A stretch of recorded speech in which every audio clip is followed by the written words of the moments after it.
Hello horror lovers, welcome to our channel. If you enjoy that spine-chilling sensation before going to sleep, you're in the right place.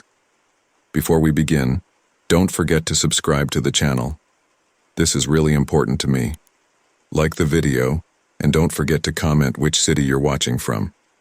Leave your comment now because you'll probably fall asleep after this story. Your support helps us keep bringing the best horror stories.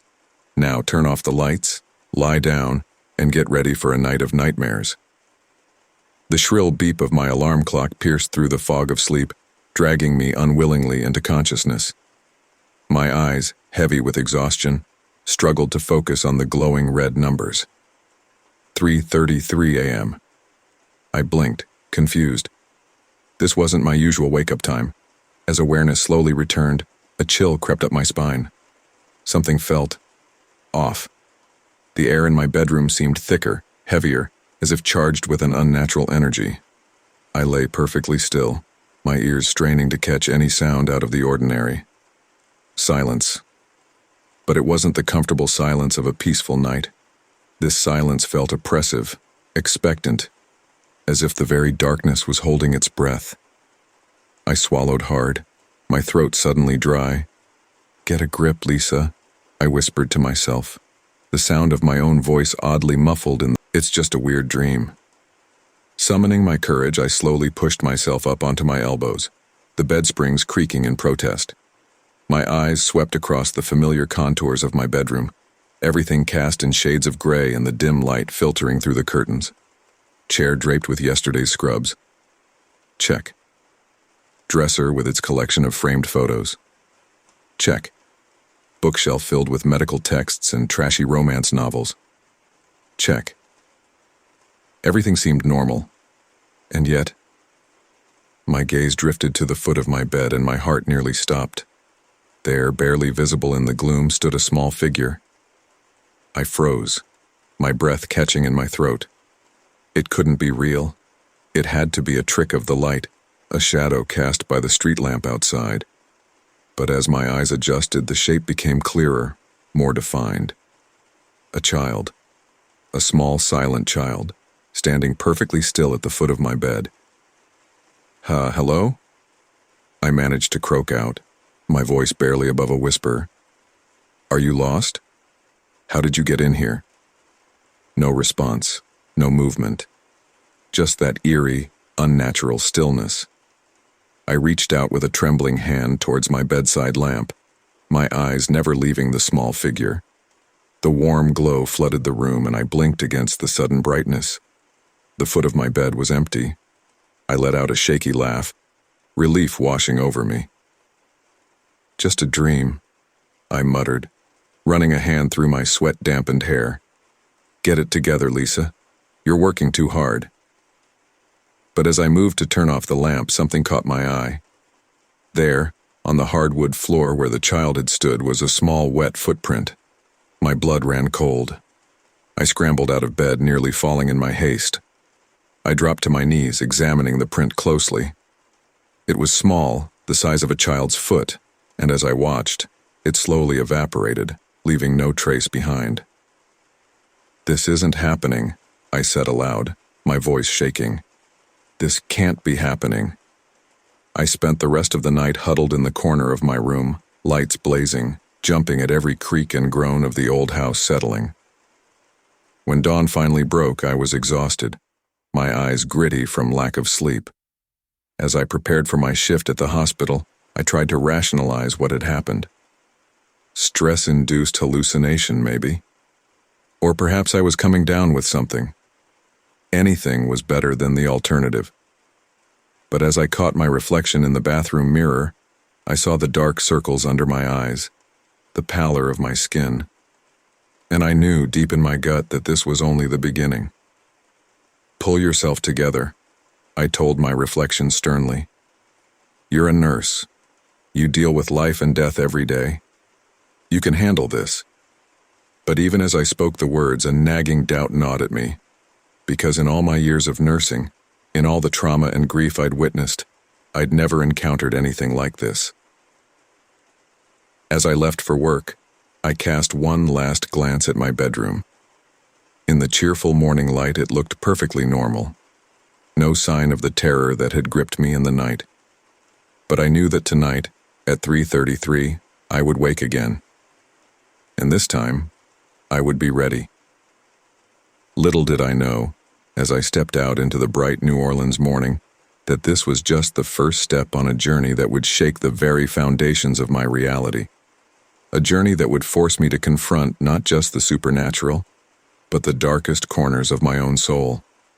The child would return, and with each visit, the true horror of my situation would become clearer.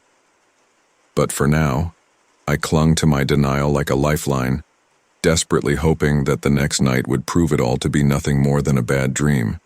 If only I had known then what horrors awaited me in the nights to come. I jolted awake, my heart pounding against my ribs like a caged animal desperate to escape. Disoriented, I blinked rapidly, trying to adjust to the darkness that enveloped my bedroom. Something had woken me, but what? The house was silent, save for the gentle hum of the air conditioner. As my eyes focused, they were drawn to the soft red glow of my digital alarm clock. 3:33 a.m. The numbers seemed to pulse, almost mockingly, in the darkness. Just a bad dream, I murmured to myself, running a hand through my sweat-dampened hair. Nothing to worry about, Lisa.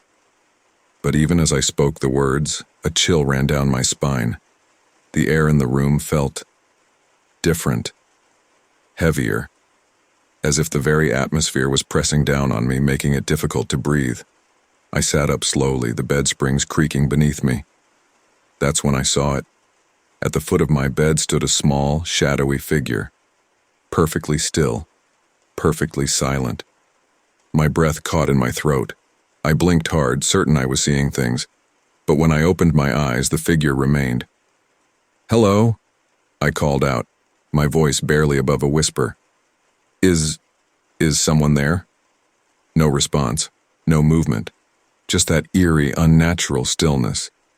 I reached for the lamp on my bedside table, my hand trembling. "I'm going to turn on the light now," I announced, unsure why I felt the need to warn the intruder, if that's what it was.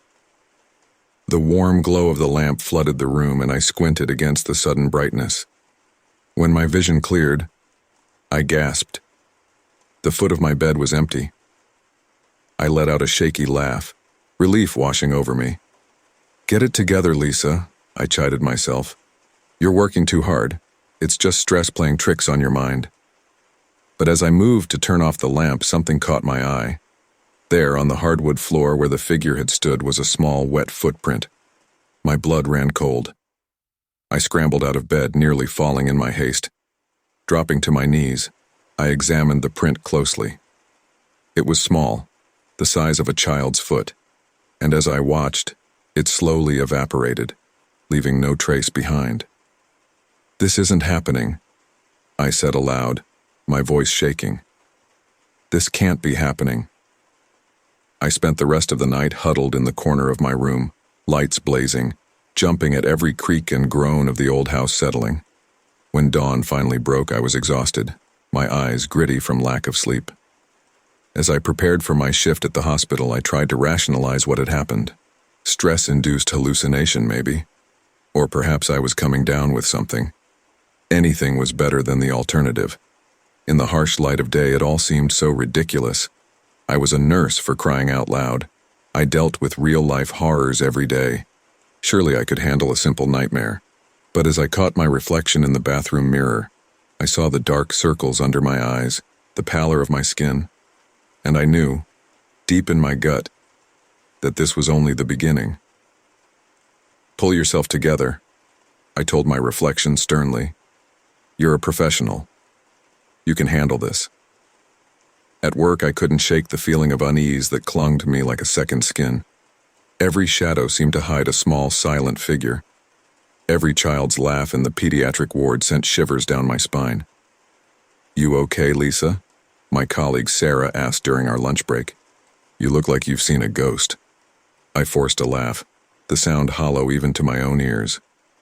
"Just a rough night," I replied, avoiding her concerned gaze. Couldn't sleep. Sarah nodded sympathetically. I hear ya. These night shifts can really mess with your sleep schedule. Maybe you should talk to Dr. Ramirez about getting some sleeping pills. Maybe, I agreed non-committally, knowing that no pill could erase the image of that small, silent figure from my mind. As my shift wore on, I found myself dreading the coming night. What if it happened again? What if the figure returned? What if it wasn't just a dream? By the time I arrived home, the sun was setting, painting the sky in shades of orange and pink. It should have been beautiful, but all I could think about was the encroaching darkness. I went through my nightly routine mechanically.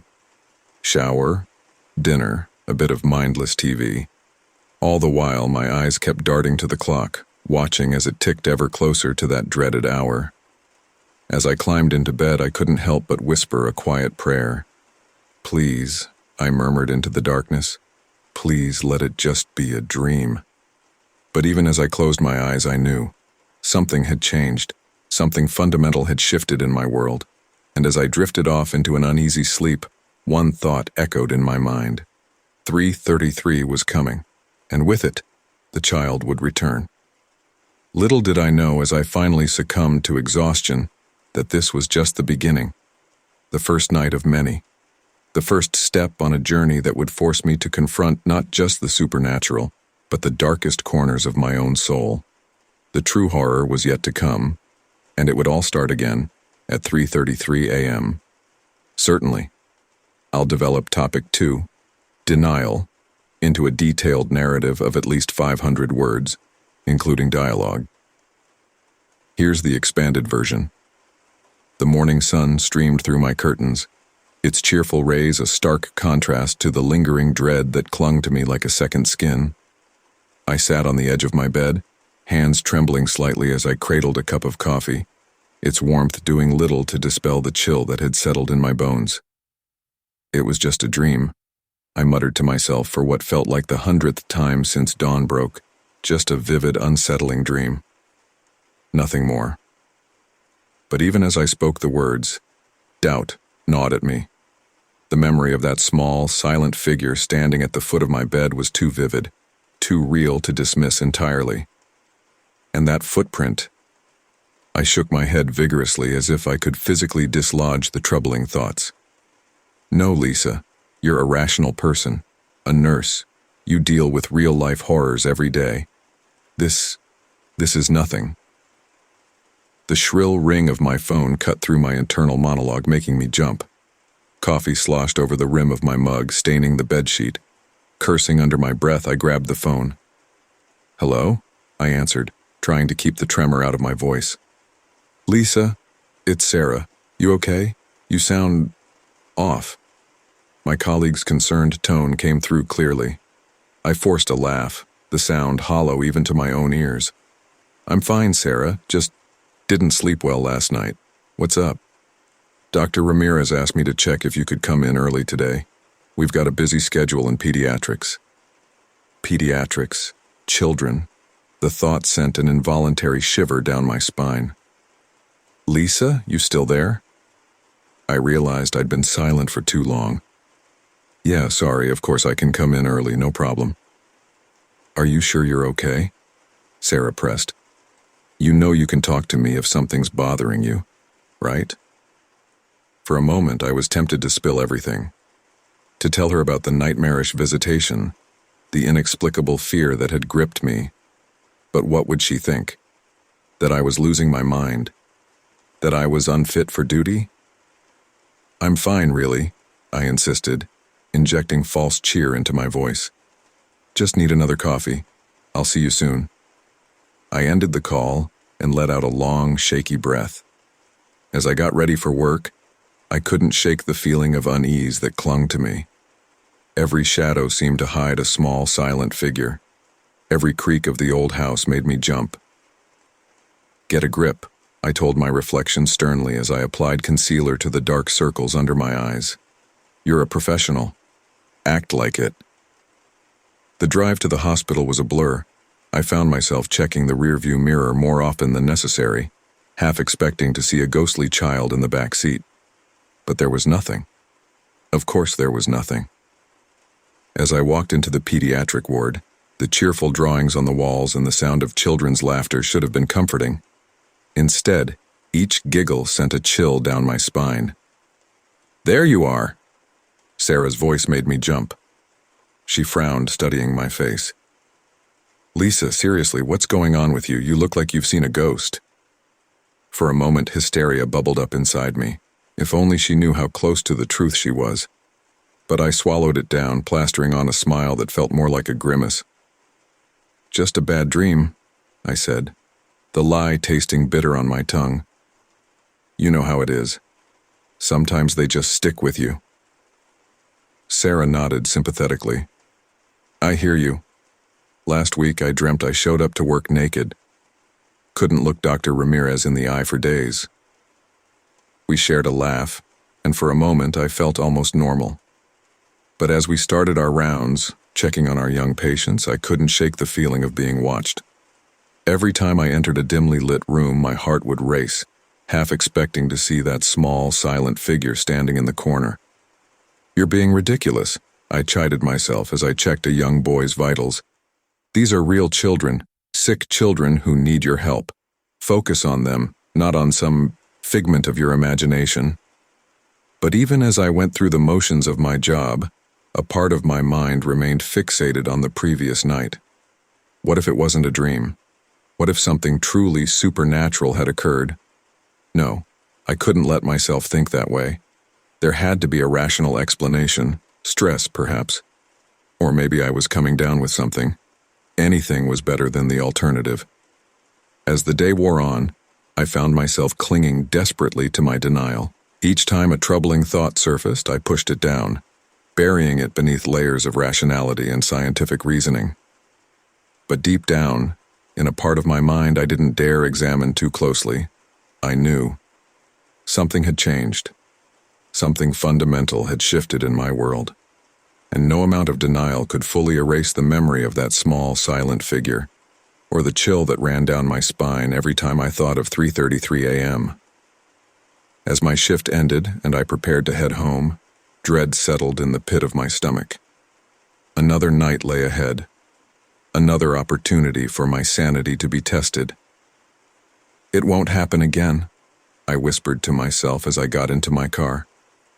"It can't happen again." But even as I spoke the words, I knew. The true horror was yet to come.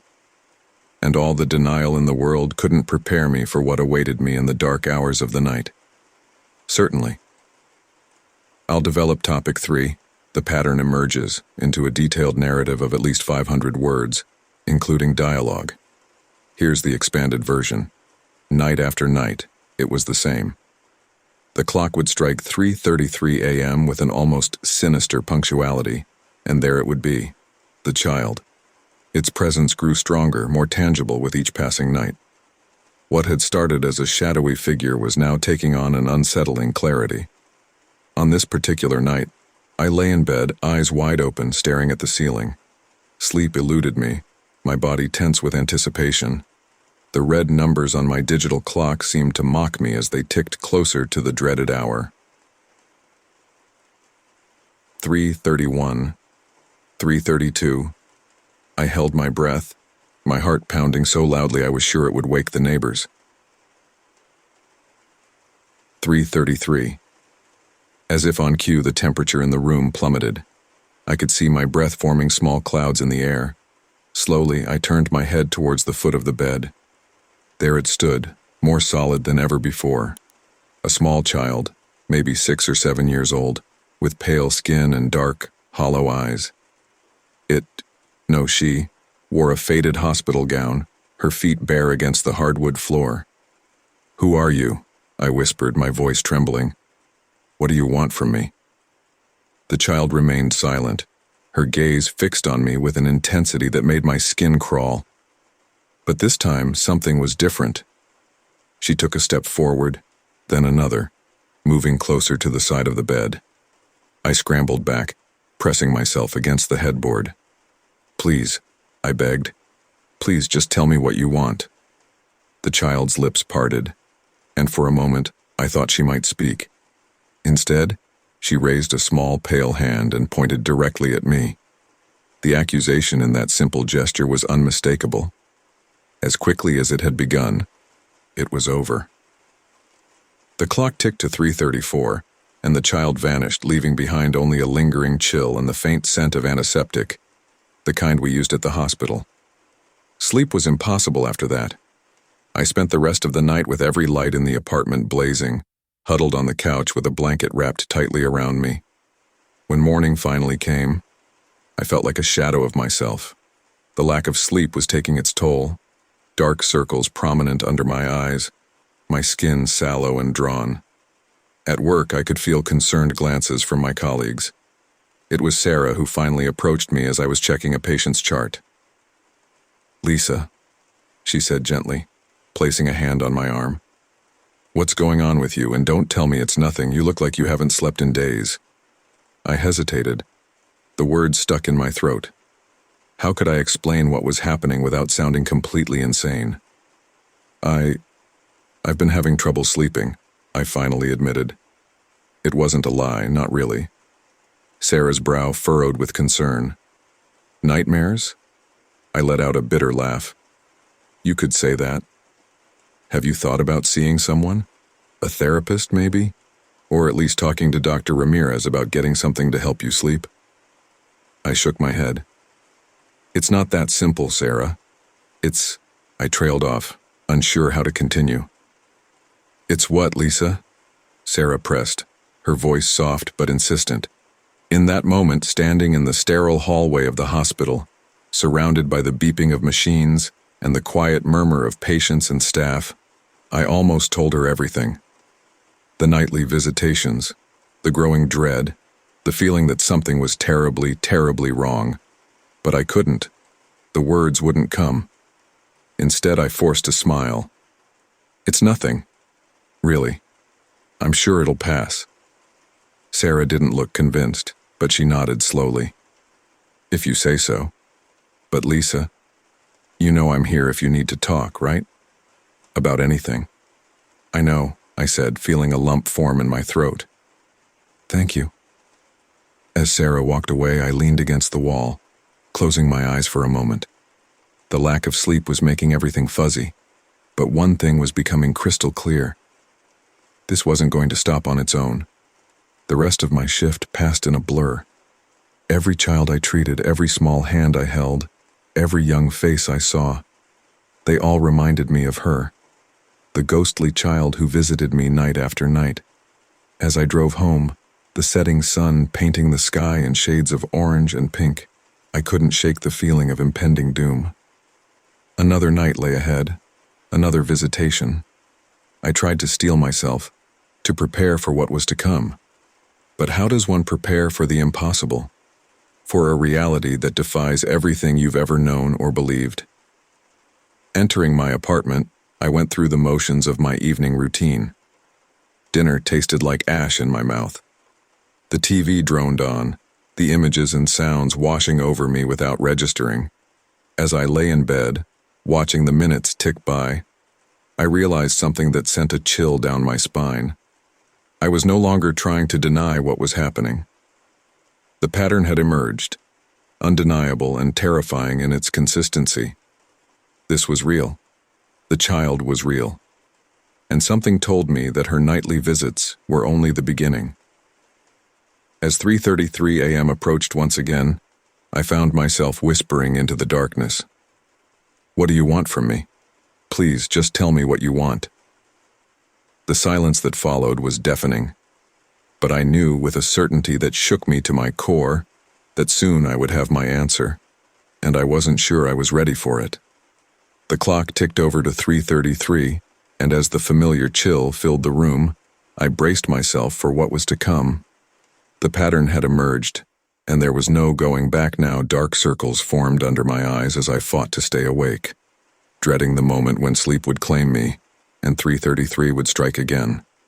The nightly visitations had become a terrifying routine, and sleep was now my enemy. I sat at my kitchen table, hands wrapped around a mug of coffee, my third of the night. The bitter liquid had long since gone cold, but I couldn't bring myself to make another pot. Moving felt like too much effort, and the kitchen seemed miles away from the relative safety of my chair. The clock on the microwave blinked 2:47 a.m., less than an hour to go. "You can do this, Lisa," I muttered to myself, voice hoarse from lack of use and too much caffeine. "Just stay awake, don't let it win." But even as I spoke the words, my eyelids grew heavy. I pinched myself hard, the pain momentarily shocking me back to alertness. How long could I keep this up? The sound of my phone ringing shattered the silence, making me jump. Coffee sloshed over the rim of my mug, staining the already coffee ring-marked table. With trembling hands, I answered. "Hello?" My voice sounded foreign to my own ears, rough and uncertain. "Lisa, it's Sarah. I'm so sorry to call this late, but we've got an emergency at the hospital. There was a big pileup on the freeway and we need all hands on deck. Can you come in?" For a moment, relief washed over me. Work. A reason to stay awake, to be around people, to escape the oppressive silence of my apartment. "I'll be right there," I said, already standing up. "Are you sure?" Sarah's voice was tinged with concern. "You sound off. Have you been sleeping at all?" I forced a laugh, the sound hollow even to my own ears. "Oh, you know how it is. Insomnia's a beast, but I'm fine, really. I'll see you soon." Before she could protest further, I hung up and rushed to get ready. As I splashed cold water on my face, trying to look somewhat presentable, I caught sight of myself in the mirror. The person staring back at me was a stranger, pale, gaunt, with dark smudges under bloodshot eyes. "Pull it together," I told my reflection sternly. "You're a professional. Act like it." The drive to the hospital was a blur of streetlights and caffeine-fueled hyper-awareness. Every shadow on the road seemed to morph into a small, ghostly figure. More than once, I had to remind myself to breathe. The emergency room was chaos when I arrived. Nurses and doctors rushed back and forth, the air filled with a cacophony of beeping machines, urgent voices, and pained cries. Sarah spotted me as I entered, her eyes widening slightly as she took in my appearance. "Lisa, are you sure you're okay to work? You look like you haven't slept in days." "I'm fine," I insisted, already reaching for a pair of gloves. "What do you need me to do?" She hesitated for a moment, then nodded. "We've got a child in trauma too. 10-year-old girl, multiple lacerations and possible internal bleeding. Dr. Ramirez needs assistance." My heart skipped a beat. A child. Just like... No. I couldn't think about that now. I had a job to do. As I entered Trauma 2, the sight that greeted me nearly stopped me in my tracks. The girl on the table, pale and still amidst a tangle of tubes and wires, could have been the twin of my nightly visitor. "Nurse, I need suction here now." Dr. Ramirez's sharp command snapped me back to reality. I moved on autopilot, years of training kicking in despite my exhaustion. For the next few hours, I lost myself in the work, grateful for the distraction from my own haunted thoughts. As dawn broke, casting a pale light through the hospital windows, we finally stabilized the last of the critical patients. I leaned against the nurse's station, feeling the adrenaline drain from my system, leaving behind a bone-deep weariness. "Lisa?" Sarah's voice was soft beside me. "Your shift ended an hour ago. You should go home. Get some rest." Rest. The word seemed to mock me. There was no rest, not anymore. Only the terrifying limbo between wakefulness and the nightmare that awaited me at 3:33. "I'm okay," I lied, straightening up. "I can stay if you need me." Sarah shook her head, her expression a mix of concern and exasperation. "What you need is sleep. Real sleep, Lisa. Whatever this is, it's not healthy. You're going to burn out, or worse, make a mistake with a patient." Her words hit me like a physical blow. She was right, of course. I was a danger to myself and others in this state. But how could I explain that sleep was the last thing I wanted? I began, but the words stuck in my throat. How could I possibly explain what was happening to me? Sarah placed a gentle hand on my arm. Look, I don't know what's going on with you, but I'm worried. We all are. Please talk to someone. If not me, then a professional. There's no shame in asking for help. I nodded numbly, too exhausted to argue. You're right. I'll look into it.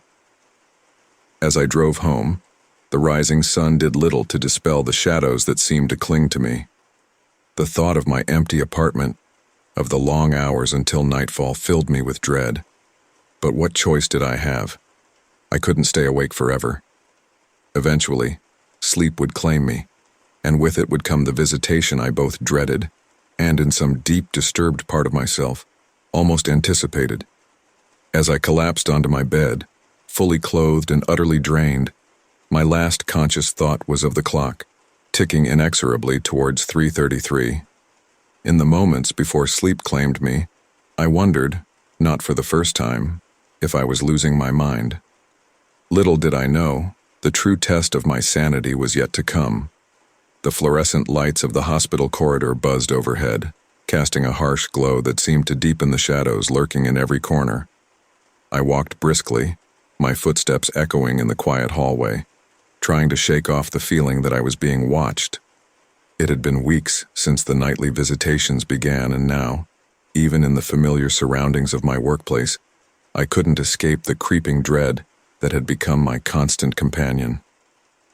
As I rounded the corner towards the nurse's station, I caught a glimpse of movement out of the corner of my eye. A small figure, darting just out of sight. My heart rate spiked, and I spun around, eyes scanning the empty corridor. "Hello?" I called out, my voice sounding thin and uncertain in the stillness. "Is someone there?" No response. Of course not. There never was. I took a deep breath, trying to steady my nerves. "Get it together, Lisa," I muttered to myself. "You're at work. Focus."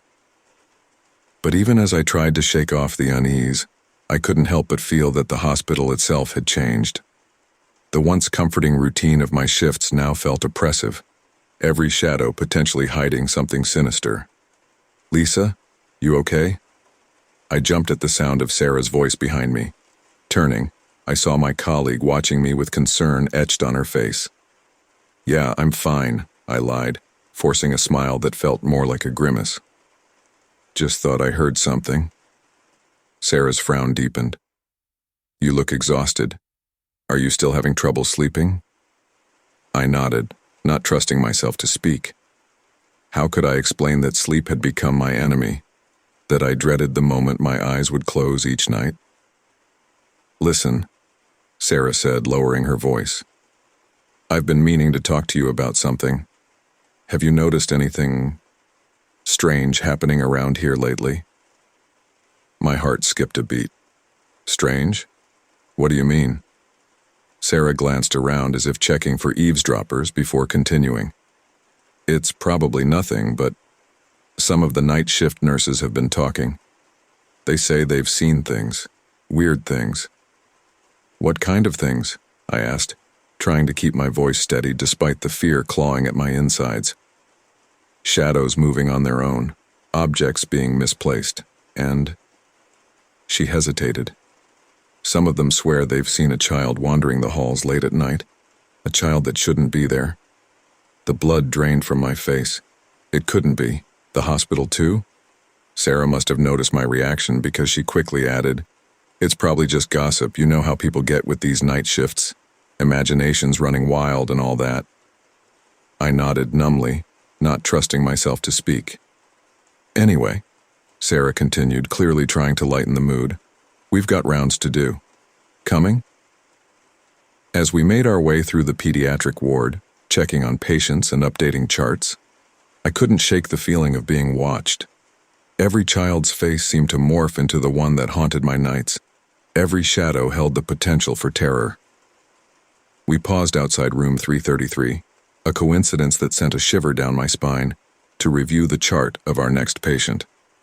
8-year-old male recovering from appendectomy, Sarah read off. "No complications, should be discharged tomorrow." As she reached for the door handle, a cold draft suddenly swept through the corridor.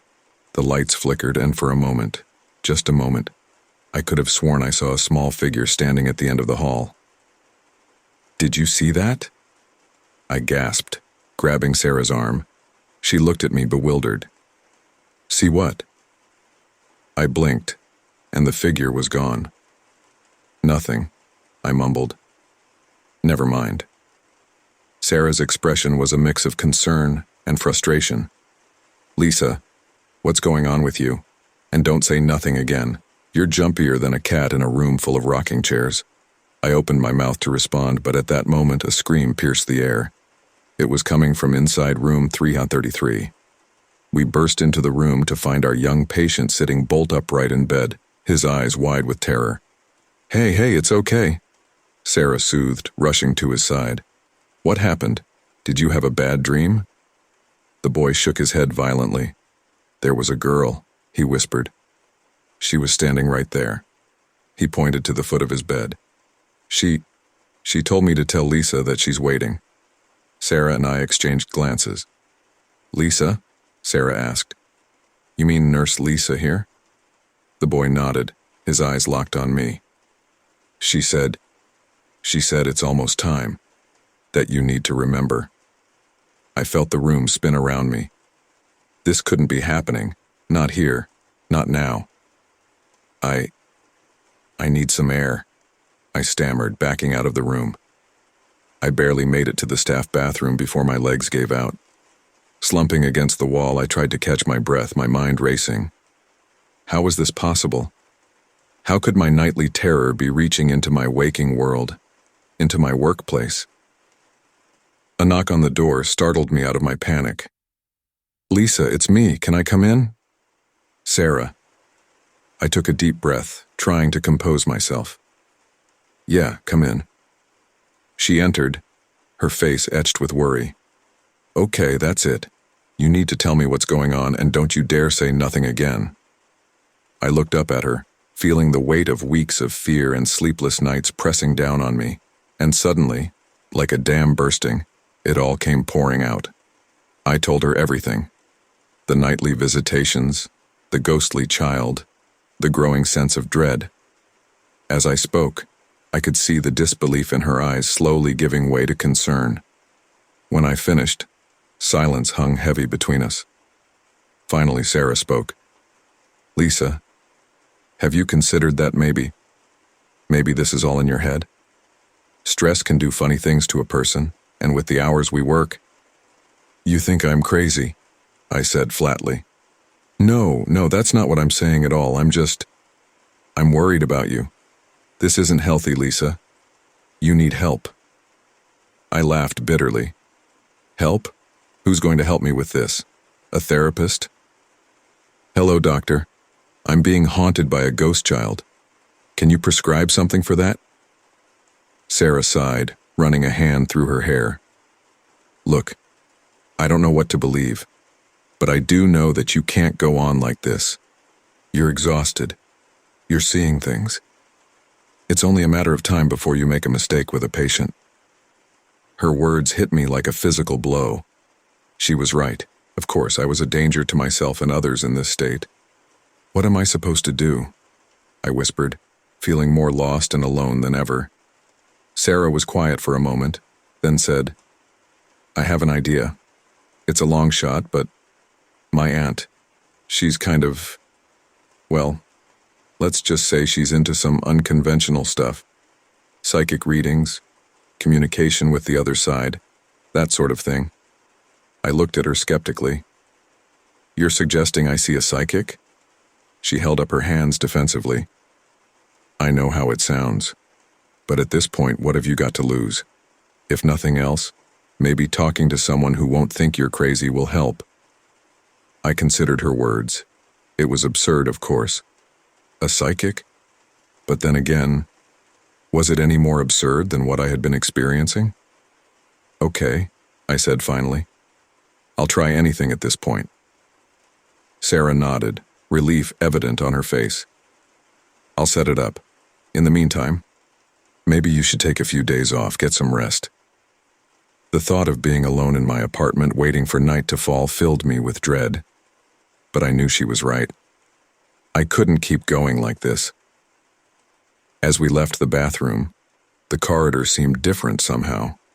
The shadows deeper, the silence more oppressive. And there, at the far end of the hall, I could have sworn I saw a small figure watching us, but when I blinked it was gone. The rest of my shift passed in a blur. Every child's laugh, every beeping monitor, every whispered conversation seemed to hold a hidden menace. I found myself jumping at every sudden noise, my eyes constantly scanning for any sign of my spectral tormentor. As I was preparing to leave, Dr. Ramirez approached me. "Lisa, do you have a moment?" My heart sank.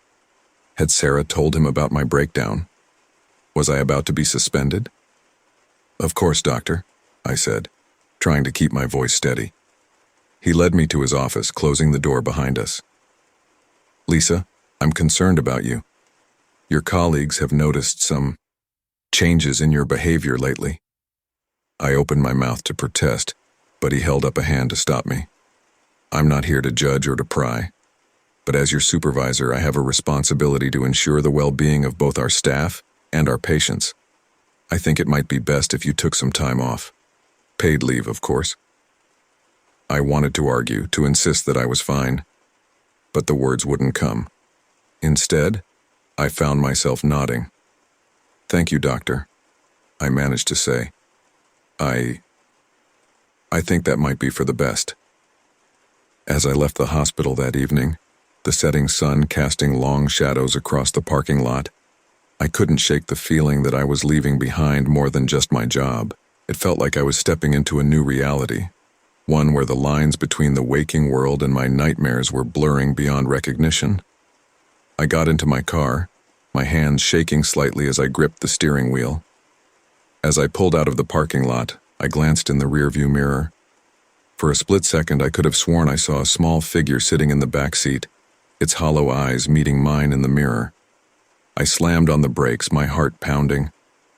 But when I turned to look, the back seat was empty. As I drove home, the city lights blurring around me, I couldn't help but wonder, was I losing my mind? Or was something far more sinister at play?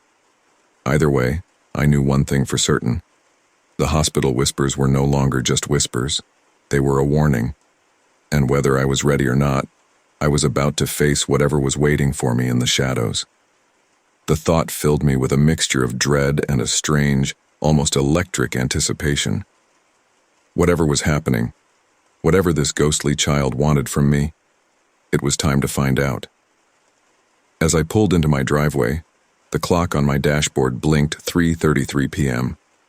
I took a deep breath, steeling myself for whatever lay ahead.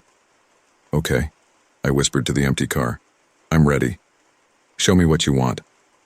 The silence that followed was deafening, but somewhere in the back of my mind I could have sworn I heard a child's laughter, echoing in the gathering darkness.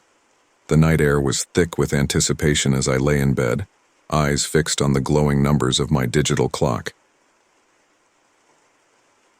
3:32 a.m. My heart pounded in my chest, each beat a countdown to the moment I both dreaded and, in some twisted way, longed for. 3:33 a.m. The temperature in the room plummeted, my breath visible in small, panicked puffs. I turned my head slowly, knowing what I would see but unprepared for the reality of it. There she stood, at the foot of my bed, the ghostly child, more solid than ever before. Her pale skin seemed to glow in the dim light, dark hollows where her eyes should be. She wore the same faded hospital gown I'd seen night after night, her small feet bare against the hardwood floor. But tonight was different. Tonight, she took a step forward. "Who are you?" I whispered, my voice trembling. "What do you want from me?" For a moment, silence hung heavy in the air. Then, sending icy tendrils of fear crawling up my spine, the child spoke. "Lisa," she whispered, her voice a raspy echo that seemed to come from everywhere and nowhere at once. "Remember me?" I sat up abruptly, pressing myself against the headboard. "Remember you? I don't know you. Please just tell me what you want." The child took another step forward, then another, moving closer to the side of the bed. "You know, she said, her voice growing stronger. Deep down, you know who I am. What you did. What I did? I repeated, confusion mixing with fear. I haven't done anything. I'm a nurse. I help people.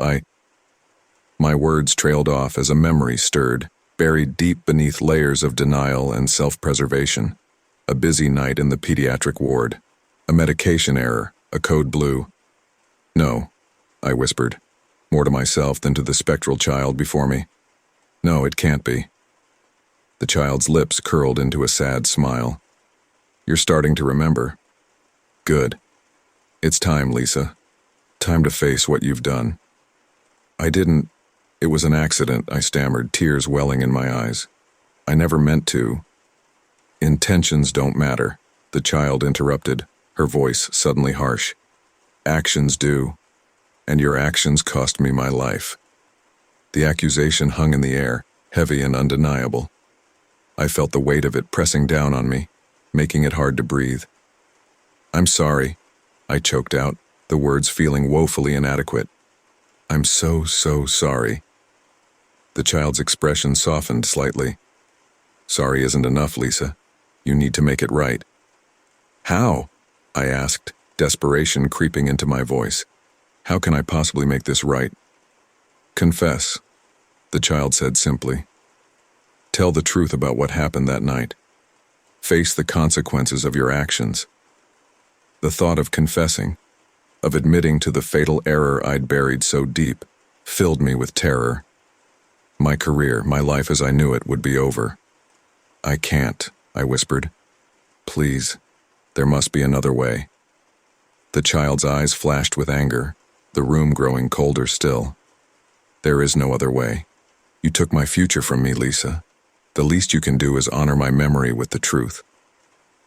With that, she vanished, leaving behind only a lingering chill and the scent of hospital antiseptic. I spent the rest of the night in a daze, my mind reeling from the revelation. As dawn broke, casting pale light through my curtains, I knew sleep was a lost cause. I dragged myself out of bed, moving on autopilot as I prepared for my shift at the hospital. The drive to work was a blur, my thoughts consumed by the child's words. Confess. Face the consequences. How could I possibly do that? The error had happened over a year ago. I'd convinced myself it was a tragic, unavoidable loss. But deep down, I'd always known the truth. As I walked through the hospital corridors, everything seemed different. The cheerful artwork on the pediatric ward walls now felt like a mockery. Every child's laugh, every beeping monitor reminded me of the life I'd cut short through my carelessness. Lisa? Earth to Lisa. I blinked, realizing Sarah had been trying to get my attention. Sorry, what? Sarah frowned, concern etched on her face. I asked if you were okay. You look like you've seen a ghost. I laughed bitterly at the irony. You have no idea, I muttered. What? Nothing, I said quickly. I'm fine, just didn't sleep well. Sarah's frown deepened. Lisa, this has been going on for weeks now. You need to talk to someone. Dr. Ramirez is worried about you. We all are. I felt tears welling up in my eyes. How could I explain what was happening? That I was being haunted by the ghost of a patient I'd killed. That my guilty conscience had manifested as a spectral child, demanding justice. I began, but the words stuck in my throat. Just then, Dr. Ramirez rounded the corner. Ah, Lisa, Sarah, good morning. Lisa, could I see you in my office for a moment? My heart sank. This was it. Somehow he knew. The ghost child had found a way to reveal my secret. I followed Dr. Ramirez to his office, my legs feeling like lead. As he closed the door behind us, I braced myself for the accusation, the disappointment, the end of my career. Lisa, he began, his voice gentle. I've been concerned about you lately. Your colleagues have noticed changes in your behavior, and frankly, you don't seem yourself.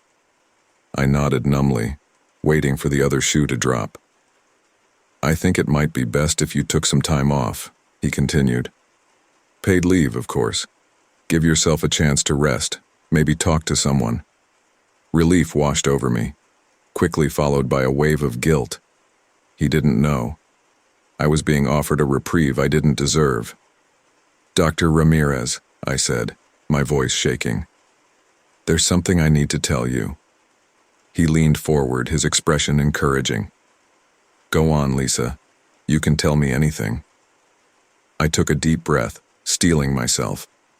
But as I opened my mouth to confess, to finally speak the truth that had been eating away at me for over a year, something stopped me. Fear? Self-preservation? Or something else? I think you're right," I said instead. "Some time off would probably be good for me." Dr. Ramirez nodded, relief evident on his face. "I'm glad you agree. Take as much time as you need. Your health and well-being are important to us." As I left his office, I felt like a coward. I'd had the perfect opportunity to confess, to do what the ghost child had demanded, and I'd choked. The rest of my shift passed in a haze of guilt and self-loathing. Every patient I treated, every parent I reassured, felt like a lie. How could I continue to work here to care for children, knowing what I'd done? As I prepared to leave at the end of my shift, Sarah caught up with me in the locker room. "Hey," she said softly. "Dr. Ramirez told me you're taking some time off. I think it's a good idea." I nodded, not trusting myself to speak. "Listen," Sarah continued. "I know something's been bothering you. If you need to talk, I'm here. No judgment, just a friend who wants to help." I looked at her, seeing the genuine concern in her eyes. For a moment, I was tempted to tell her everything, to unburden myself of the secret that was slowly destroying me. "Thanks, Sarah," I managed to say. "I appreciate that." As I drove home, the setting sun painting the sky in shades of orange and pink, I couldn't shake the feeling that I was running out of time. The ghost child's visits were becoming more frequent, more intense. How long before she lost patience with me? I entered my apartment, the silence feeling oppressive. As I moved through the rooms, turning on lights in a futile attempt to ward off the encroaching darkness, I caught a glimpse of movement in my peripheral vision. Spinning around, I saw her. The ghost child, standing in the corner of my living room, outside of our usual 3:33 a.m. encounters. "You had your chance," she said, her voice filled with disappointment. "You could have told him the truth." I wasn't ready," I stammered. "Please, give me more time." The child shook her head slowly. "Time is running out, Lisa, for both of us." "What do you mean?" I asked, a new fear gripping me. "The longer you wait, the harder it will be," she said, "and the more it will cost you." With that, she vanished, leaving me alone with my guilt and fear. I spent the night pacing my apartment, jumping at every creak and shadow. By the time dawn broke, I was exhausted, both physically and emotionally. As I sat at my kitchen table, nursing a cup of cold coffee, I knew I had a decision to make.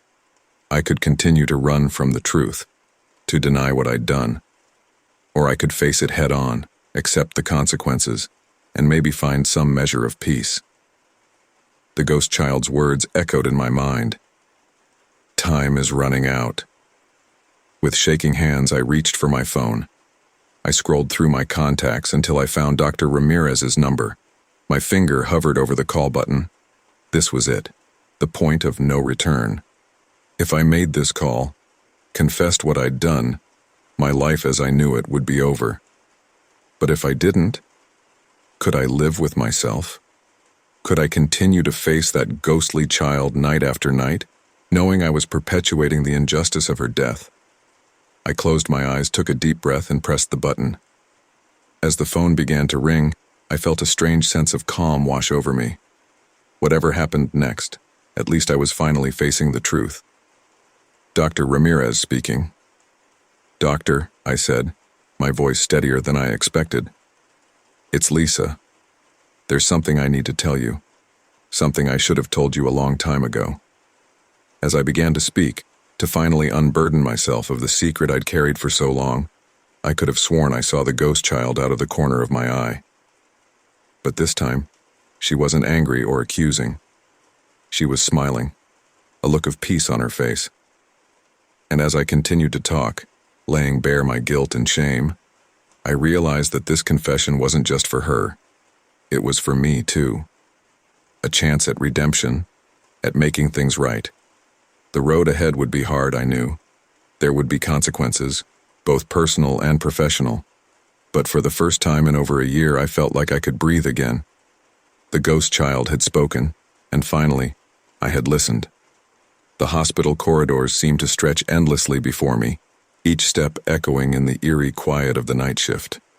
I'd lost count of how many sleepless nights I'd endured, how many times I'd jolted awake at 3:33 a.m. to find that ghostly child staring at me. But now, even in my waking hours, I couldn't escape the haunting. As I made my rounds checking on patients in the pediatric ward, flashes of memory began to surface. Fragmented images, snippets of conversation, all swirling together in a dizzying kaleidoscope of guilt and fear. I paused outside room 333, my hand hovering over the door handle. The number itself seemed to mock me now, a constant reminder of my nightly torment. Taking a deep breath, I pushed the door open.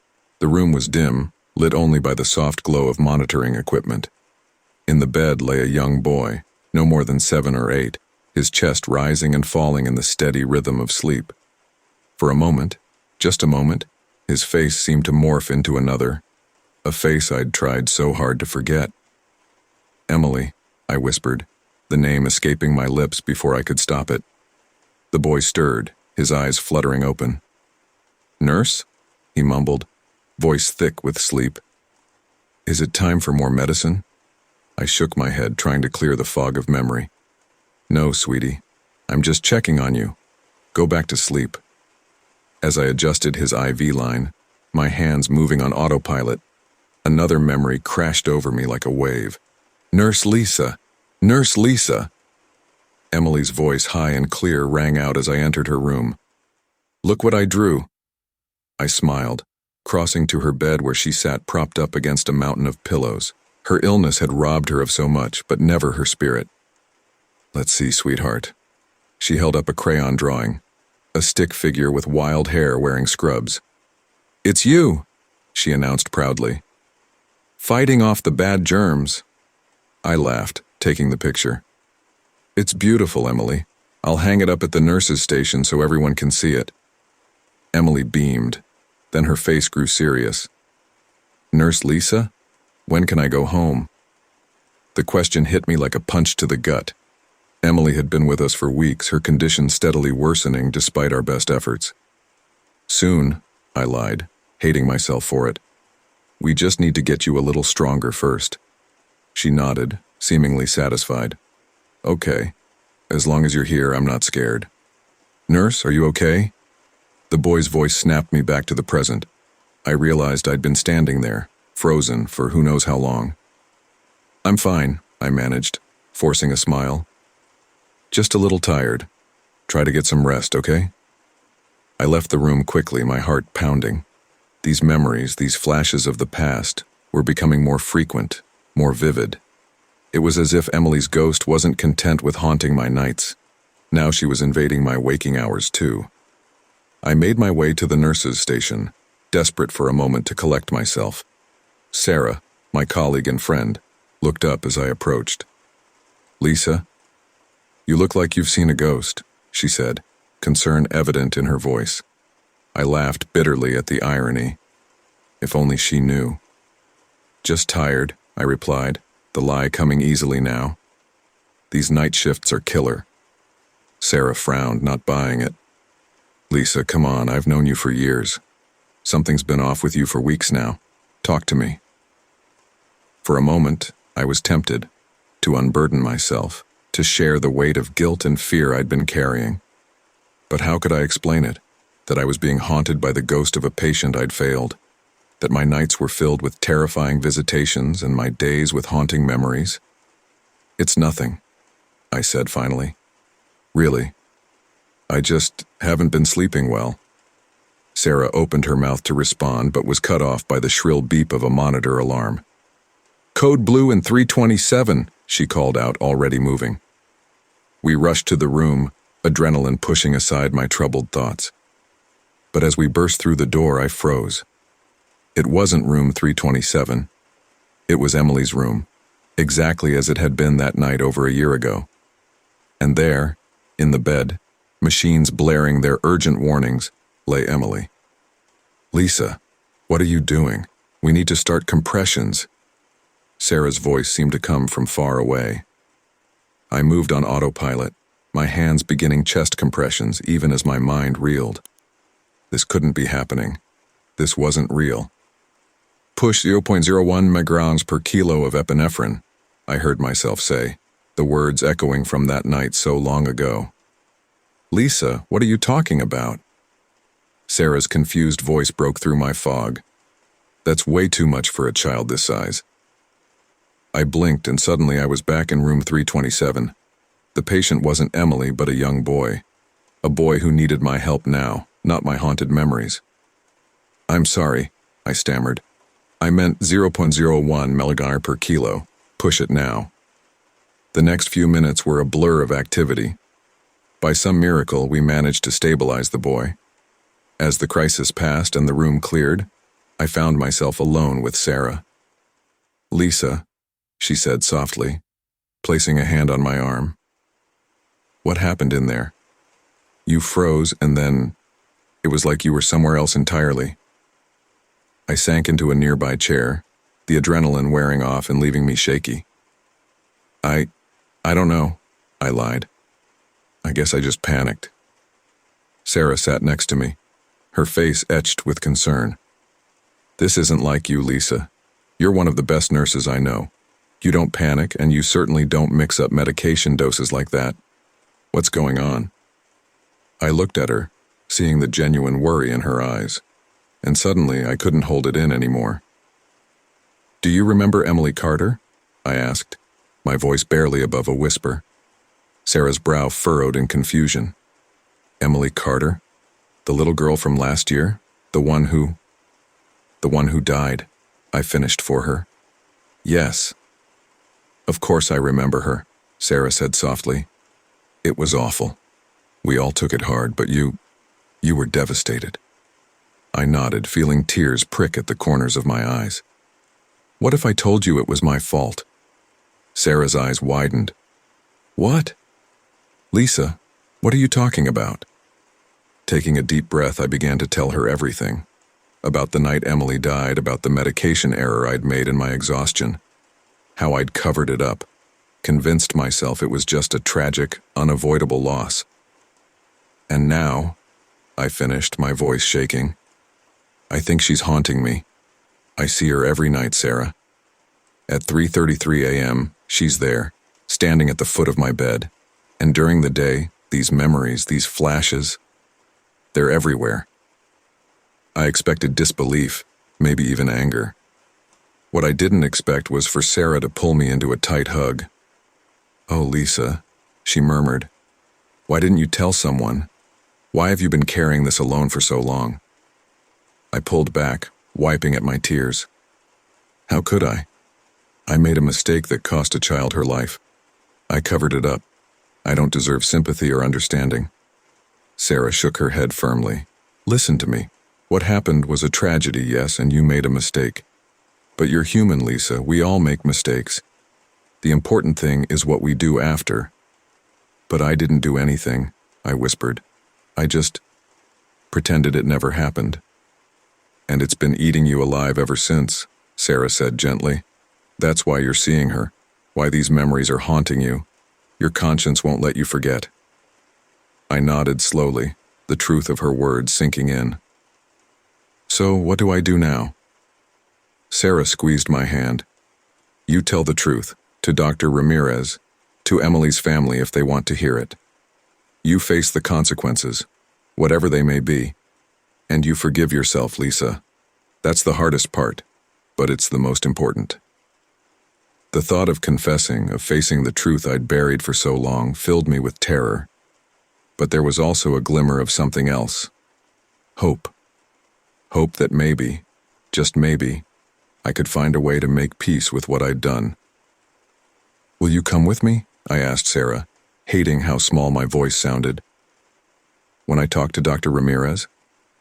She nodded without hesitation. Of course, every step of the way. As we sat there in the quiet hospital room, the weight I'd been carrying for so long felt a little lighter. The road ahead would be hard, I knew. There would be consequences, both personal and professional.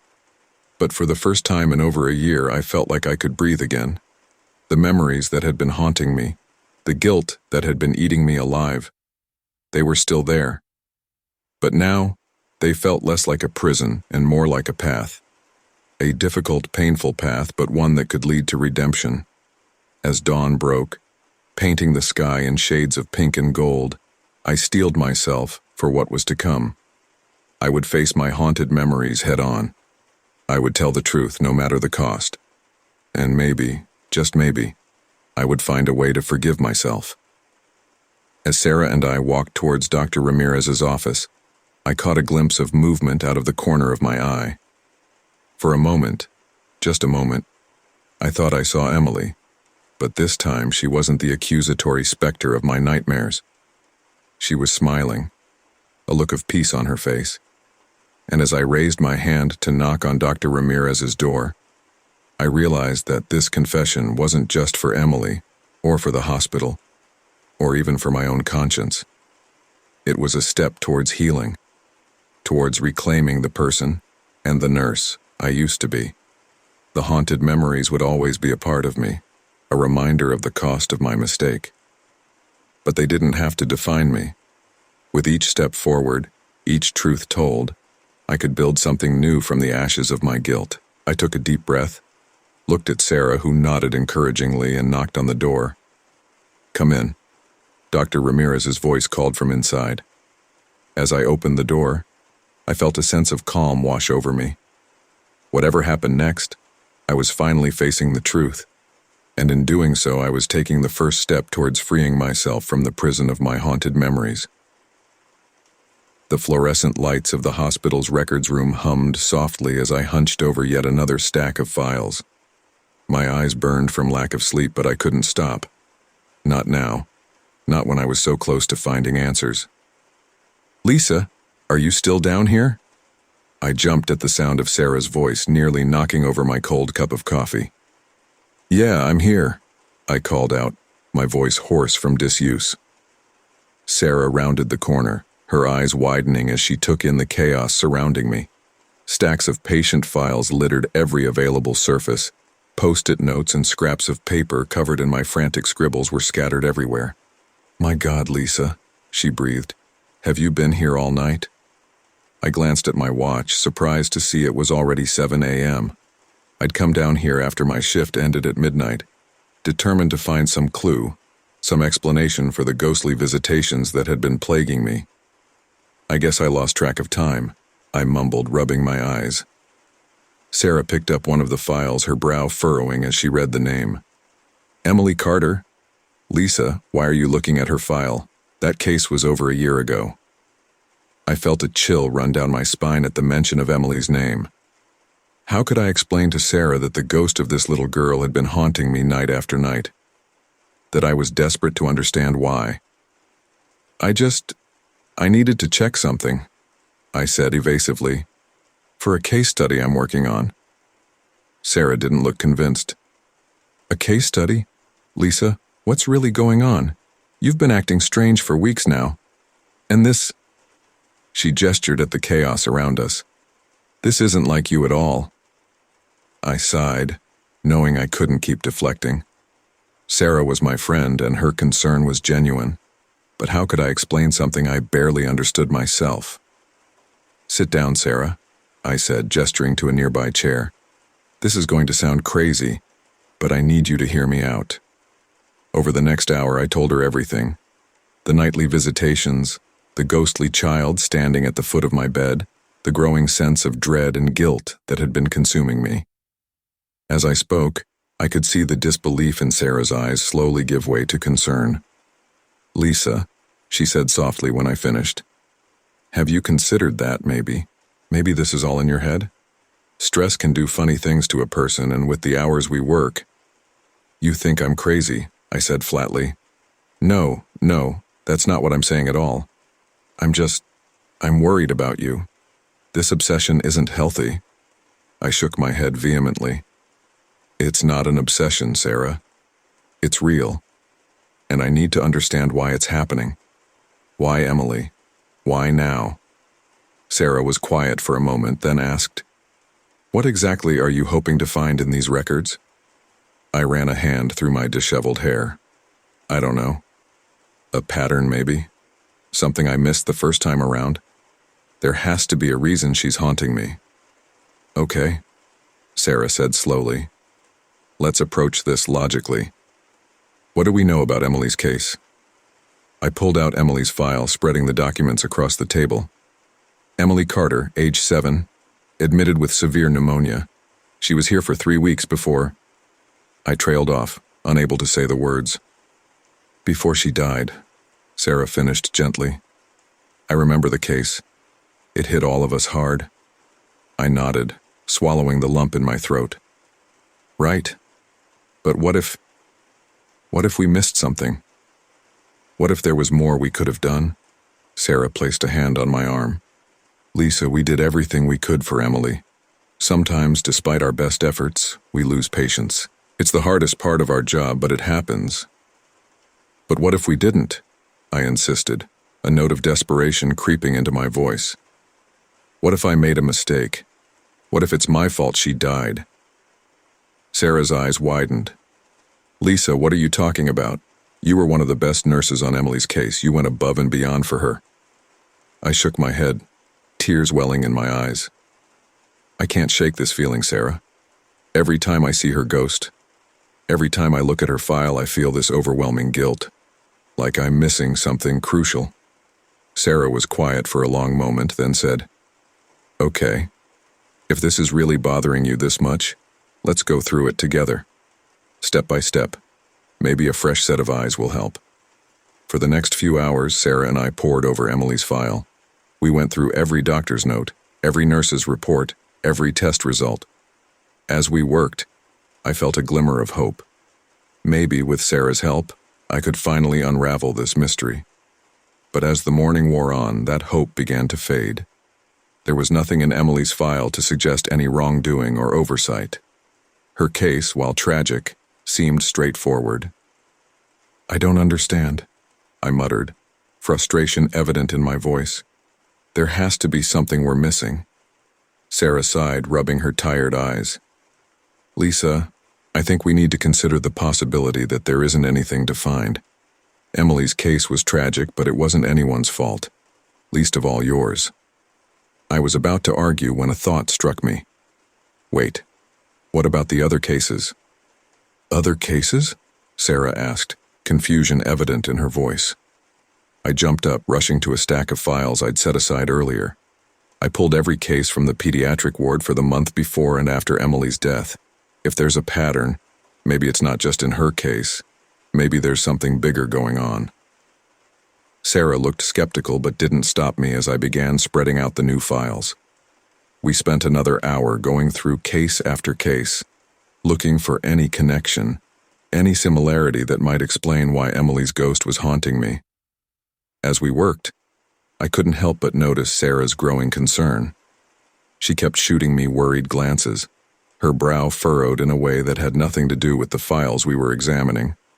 Finally, as I was halfway through yet another file, Sarah gently took it from my hands. Lisa, stop. Just stop for a moment. I looked up at her, ready to protest, but the expression on her face made me pause. She looked worried, yes, but there was something else there too. Understanding? Pity? Lisa, she said softly, I think I understand what's going on here. You do? I asked, a spark of hope igniting in my chest. Sarah nodded slowly. You're looking for a reason, a logical explanation for why you're seeing Emily's ghost. But Lisa, I don't think the answer is in these files. What do you mean? I asked, feeling my hope start to flicker and die. I think, Sarah said carefully, that this is about guilt. Not because you did anything wrong, but because you cared so much. Emily's death hit you hard, harder than maybe you were willing to admit at the time. And now, all that unprocessed grief and guilt is manifesting in these visions. I wanted to argue, to insist that she was wrong. But as I looked at the chaos surrounding us, at the endless files and frantic notes, I felt something inside me start to crumble. But she's there, Sarah, I whispered, my voice breaking. Every night at 3:33, she's there, and she's trying to tell me something. How can that just be in my head? Sarah moved closer, wrapping an arm around my shoulders. The mind is a powerful thing, Lisa, especially when it's dealing with unresolved trauma. I think maybe it's time to consider talking to someone, a professional. I leaned into her embrace, feeling utterly drained. You really think I'm just imagining all this? I think, Sarah said gently, that you're a compassionate, dedicated nurse who lost a patient she cared deeply about.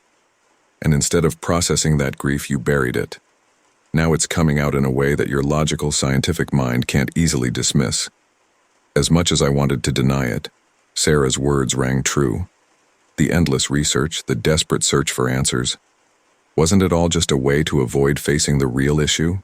The grief and guilt I'd been carrying for over a year. What do I do now? I asked, feeling lost. Sarah squeezed my shoulder. First, we clean up this mess. Then you're going to go home and get some real sleep.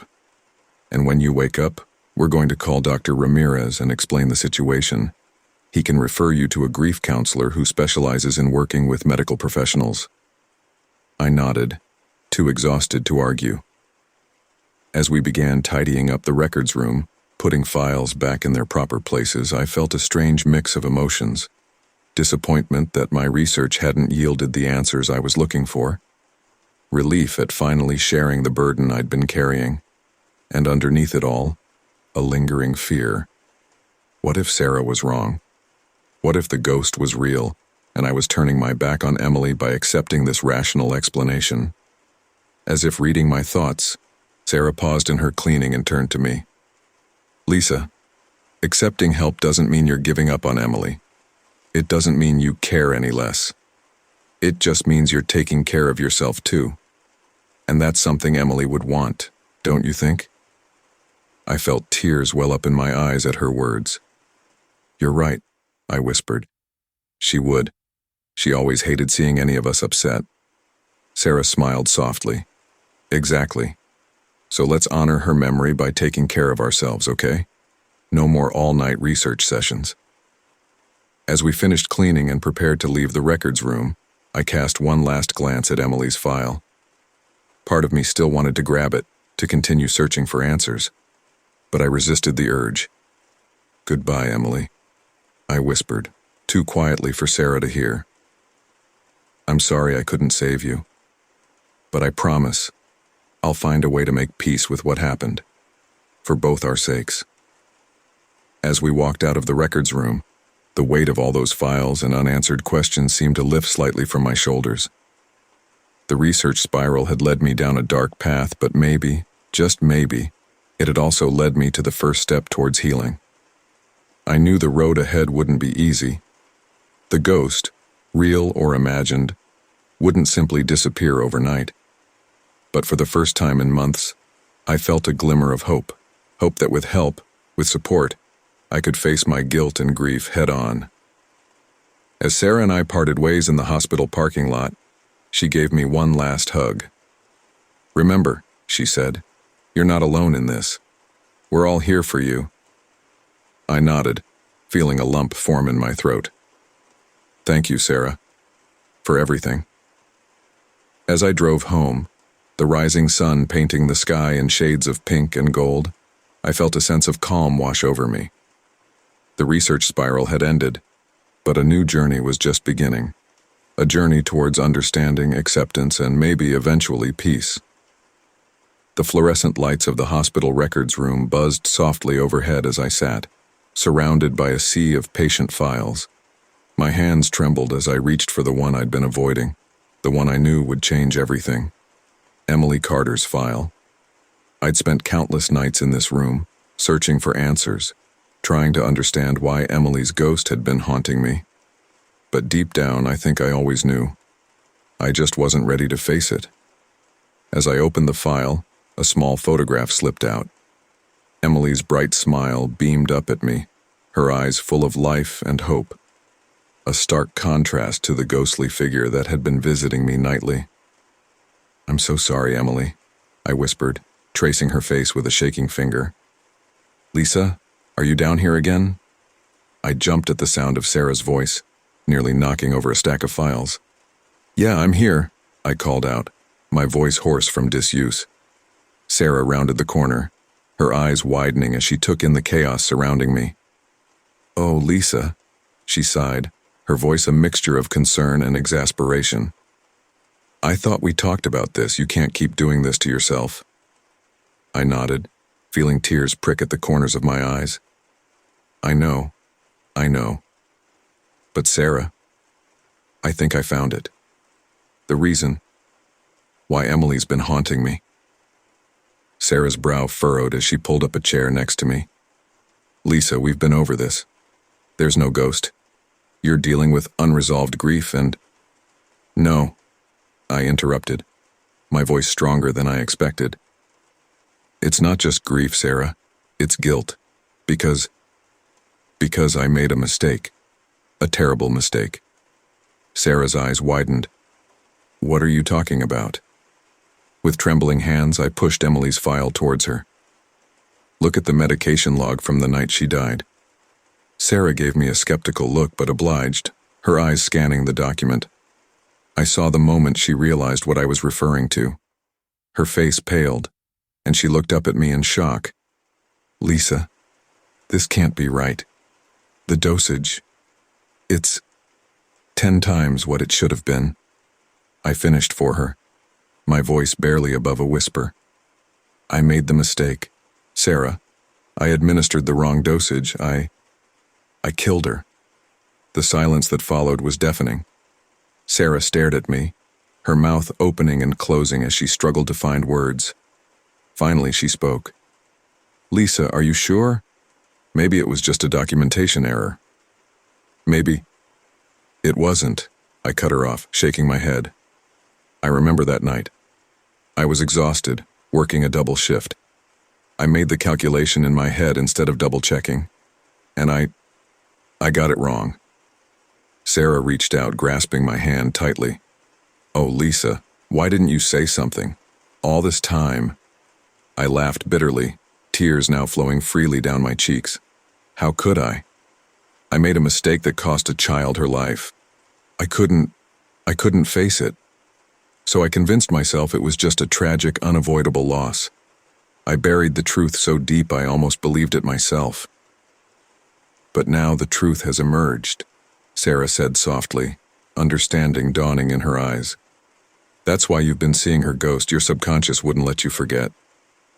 I nodded, feeling a strange mixture of relief and terror. The truth was out now, but what did that mean for me? For my career? For my sanity? "What do I do now?" I asked, my voice small and scared. Sarah was quiet for a long moment, her face serious as she considered the situation. Finally, she spoke. "You need to tell Dr. Ramirez. And Emily's family deserves to know the truth." The thought of confessing, of facing the consequences of my actions filled me with dread. But I knew Sarah was right. It was the only way to move forward, the only way to possibly find peace. "Will you come with me?" I asked, hating how vulnerable I sounded.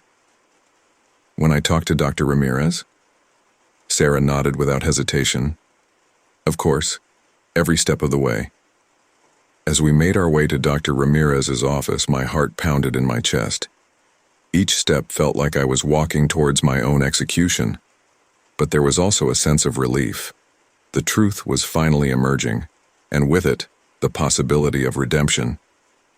We found Dr. Ramirez in his office poring over some paperwork. He looked up as we entered, his brow furrowing at our serious expressions. "Lisa, Sarah, what can I do for you?" he asked, gesturing for us to sit. I took a deep breath, steeling myself. "Dr. Ramirez, there's something I need to tell you. About Emily Carter's case." Dr. Ramirez's expression grew concerned. "Emily Carter? That was over a year ago, wasn't it? What about her case?" I swallowed hard, feeling Sarah's supportive hand on my arm. I made a mistake. The night she died, I administered the wrong dosage of medication. It was my fault she died." The silence that followed was deafening. Dr. Ramirez stared at me, his face a mixture of shock, disbelief, and growing anger. "Lisa," he said slowly, "are you saying you've known this for a year and said nothing?" I nodded, unable to meet his eyes. I convinced myself it wasn't my fault, that it was just a tragic accident.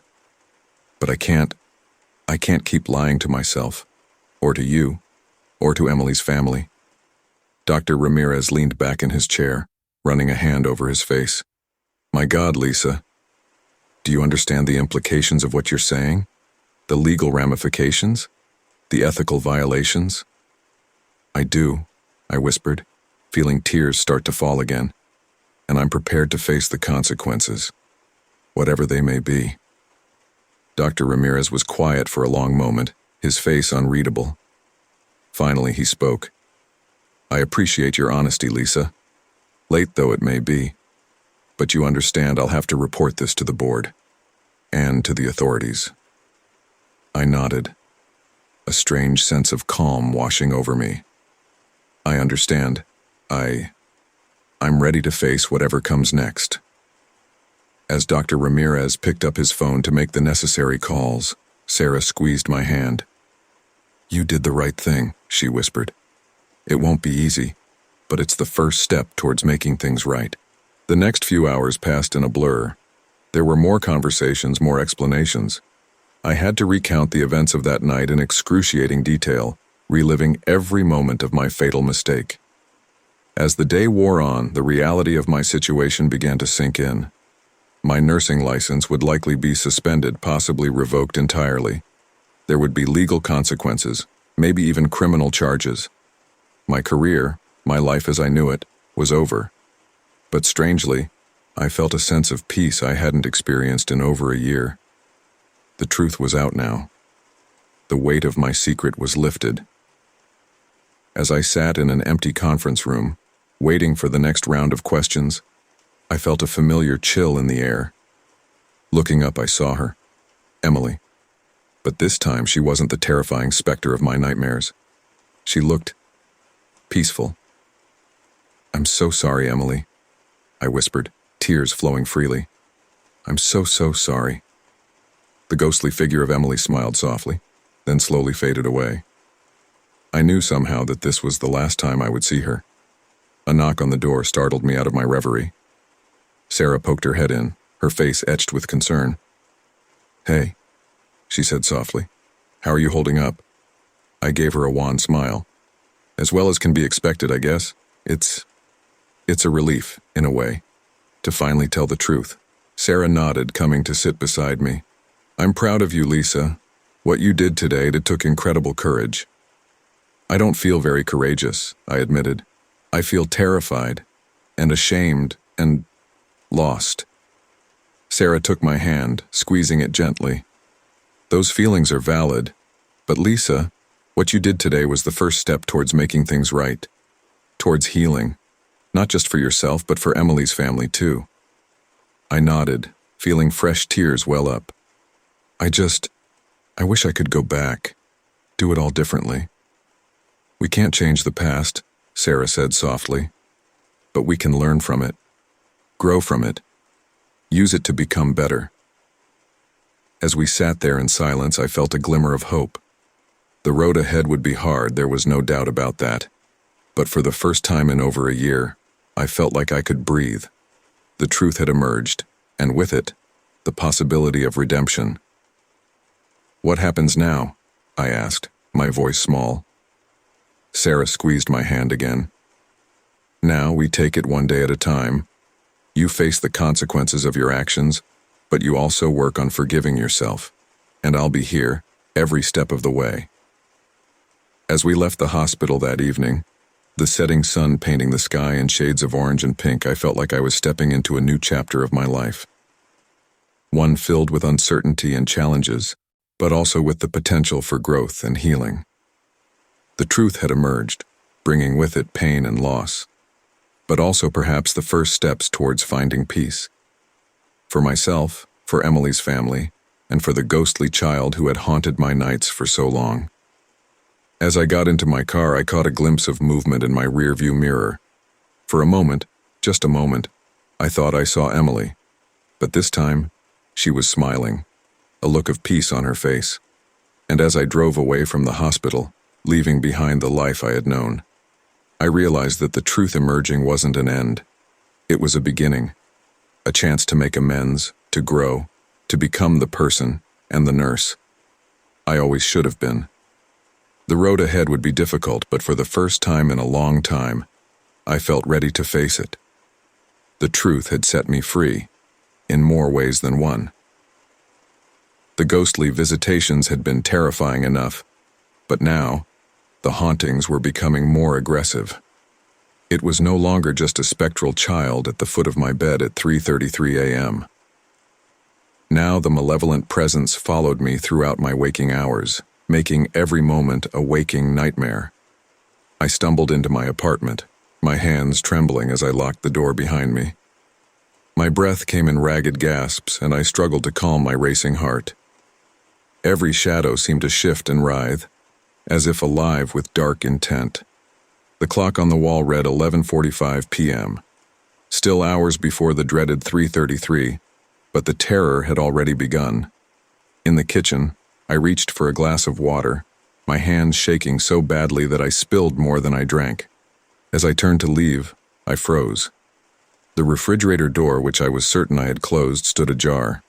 Cold air wafted out, and inside, the contents had been rearranged into a grotesque mockery of a child's face, the milk carton for a nose, apples for eyes, and string cheese for a mouth twisted into a sinister grin. I backed away, my heart pounding. "This isn't real," I whispered to myself, clutching the edge of the counter for support. "It's just stress, just my mind playing tricks."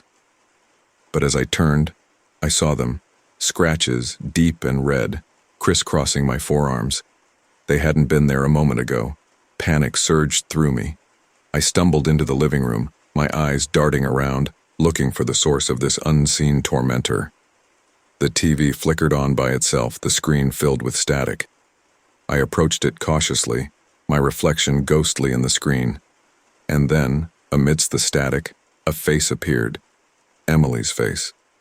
Her eyes were hollow, her mouth twisted into a scream of agony. I staggered back, tripping over the coffee table and falling hard onto the floor. "Stop it!" I screamed, my voice echoing through the empty apartment. "Leave me alone!" The lights flickered, plunging the room into darkness. I lay there, too afraid to move, the silence pressing in on me like a physical weight.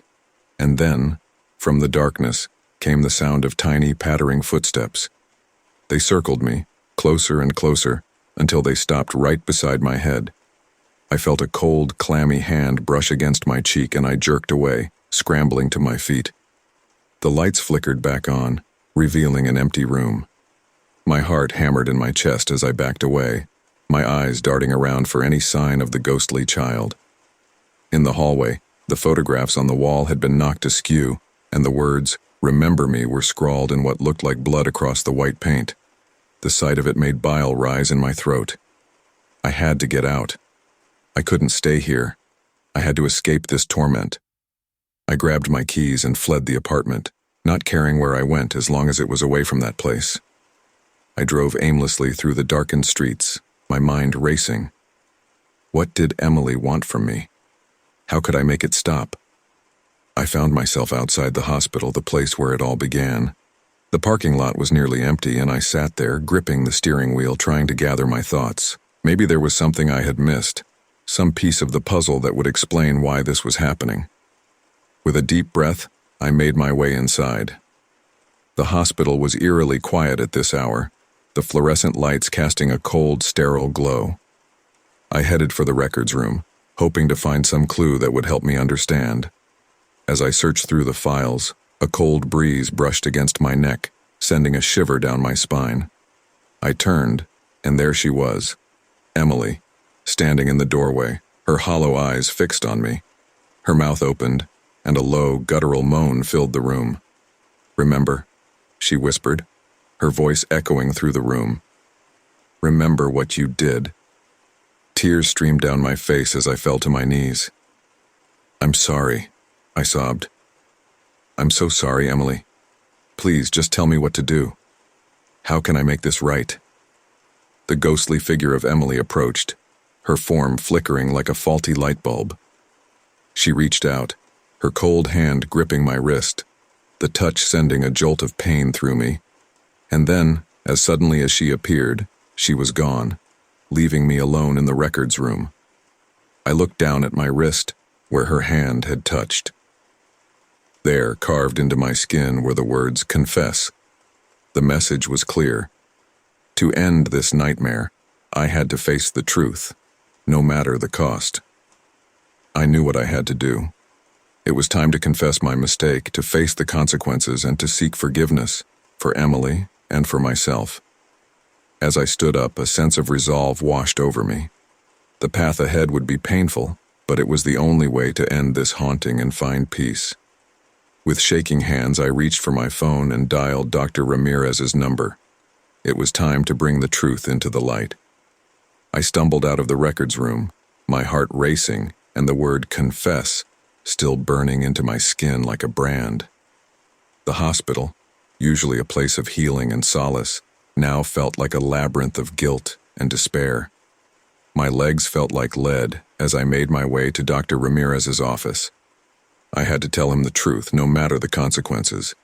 It was the only way to put an end to this nightmare. As I approached his office, I hesitated, my hand hovering over the door handle. What would he think? Would he hate me? Would he report me immediately? The fear was almost paralyzing, but the image of Emily's ghost pushed me forward. I knocked on the door, my knuckles rapping loudly in the silent hallway. "Come in," Dr. Ramirez's voice called from inside. I took a deep breath and opened the door, stepping into the office. Dr. Ramirez looked up from his desk, a smile forming on his face that quickly turned into a frown as he saw my expression. "Lisa, is everything okay?" he asked, concern evident in his voice. I closed the door behind me and took a seat, my hands trembling in my lap. "Dr. Ramirez, I need to talk to you about something important." He leaned forward, his eyes narrowing with concern. "Go ahead, Lisa. You can tell me anything." I swallowed hard, trying to steady my voice. "It's about Emily Carter. The night she died, I made a mistake. A terrible mistake. I administered the wrong dosage of medication. It was my fault she died." Dr. Ramirez's eyes widened in shock. "Lisa, are you sure? That was over a year ago. Why are you telling me this now?" Tears welled up in my eyes as I nodded. "I'm sure. I was exhausted, and I made the calculation in my head instead of double-checking. I realized my mistake too late, and I covered it up. I was scared, and I convinced myself it was just a tragic accident." Dr. Ramirez sat back in his chair, his face a mask of disbelief and growing anger. "Lisa, do you understand the gravity of what you're saying? This is a serious accusation against yourself." "I know," I whispered, tears streaming down my face. "I've been haunted by her ghost ever since. Every night at 3:33 a.m. she appears at the foot of my bed demanding that I confess. I can't live with this guilt anymore. I need to tell the truth." He took a deep breath, his anger giving way to a look of profound sadness. "Lisa, I'm deeply disappointed. Not just because of the mistake, but because you kept it hidden. You know I have to report this, right?" I nodded, feeling a strange sense of relief. "I understand, I can't keep living like this." Dr. Ramirez picked up the phone, dialing a number with trembling fingers. "Yes, this is Dr. Ramirez. I need to report a serious incident regarding one of our nurses." He paused, listening to the response on the other end. "Yes, immediately." As he spoke, I felt a weight lift from my shoulders. The truth was out now, and I was prepared to face whatever consequences came my way. But deep down I knew this was only the beginning of my journey towards redemption. When Dr. Ramirez hung up the phone, he looked at me with a mix of pity and resolve.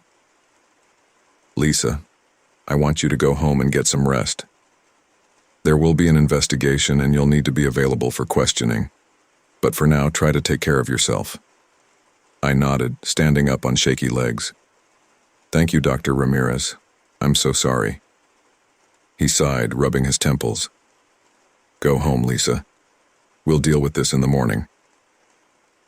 I left his office, feeling like a ghost myself as I walked through the empty hospital corridors. The drive home was a blur, my mind racing with thoughts of what was to come. When I finally arrived at my apartment, I collapsed onto the couch, exhaustion washing over me. I awoke to the sound of my phone ringing. Groggy and disoriented, I reached for it, my heart sinking as I saw Dr. Ramirez's number on the screen. "Hello?" I answered, my voice shaky. "Lisa, it's Dr. Ramirez. There's been a development. Can you come to the hospital immediately?" Panic surged through me. "What's happened?" "I can't discuss it over the phone. Just get here as soon as you can." I hung up, my mind racing with possibilities. What could have happened so quickly? I dressed hurriedly and drove to the hospital, my anxiety growing with each passing moment. When I arrived, Dr. Ramirez was waiting for me in his office. His expression was grave, and my heart sank as I sat down. "Lisa, I received a call from the board this morning. They've decided to place you on administrative leave pending the investigation. There will be a formal inquiry, and you will have to appear before a review panel." I nodded, my hands trembling. "I understand. I just want to make this right." Dr. Ramirez sighed, leaning back in his chair. "Lisa, I want to believe that. But this is a serious matter. The board is concerned not only about the mistake, but about the cover-up. It raises questions about your integrity and your ability to provide safe care." Tears welled up in my eyes and I struggled to hold back sobs. "I know. I deserve whatever consequences come my way. I just couldn't keep living with the guilt." He looked at me for a long moment before nodding. "Take the time you need to prepare for the inquiry. And Lisa, I suggest you seek professional help. This is a heavy burden to carry alone." I left his office feeling numb. The weight of my actions was pressing down on me, but I knew that this was just the beginning. I had taken the first step towards redemption, but the road ahead was long and uncertain. As I drove home, my phone buzzed with a message. It was from Sarah. "Hey, I heard about what happened. Are you okay?" I took a deep breath and replied, "No, but I will be. Thanks for checking in." Her response was immediate. "Do you want to talk? I'm here for you." I hesitated for a moment before replying, "Yes, please, I could use a friend right now." We agreed to meet at a nearby coffee shop, and as I sat there waiting for her, I couldn't help but reflect on how much my life had changed in such a short time. The guilt that had haunted me for so long was finally out in the open, and while the road to redemption was fraught with challenges, I knew I couldn't face it alone. Sarah arrived, her face etched with concern as she hugged me tightly. "Lisa, I'm so sorry you're going through this." I nodded, tears welling up in my eyes.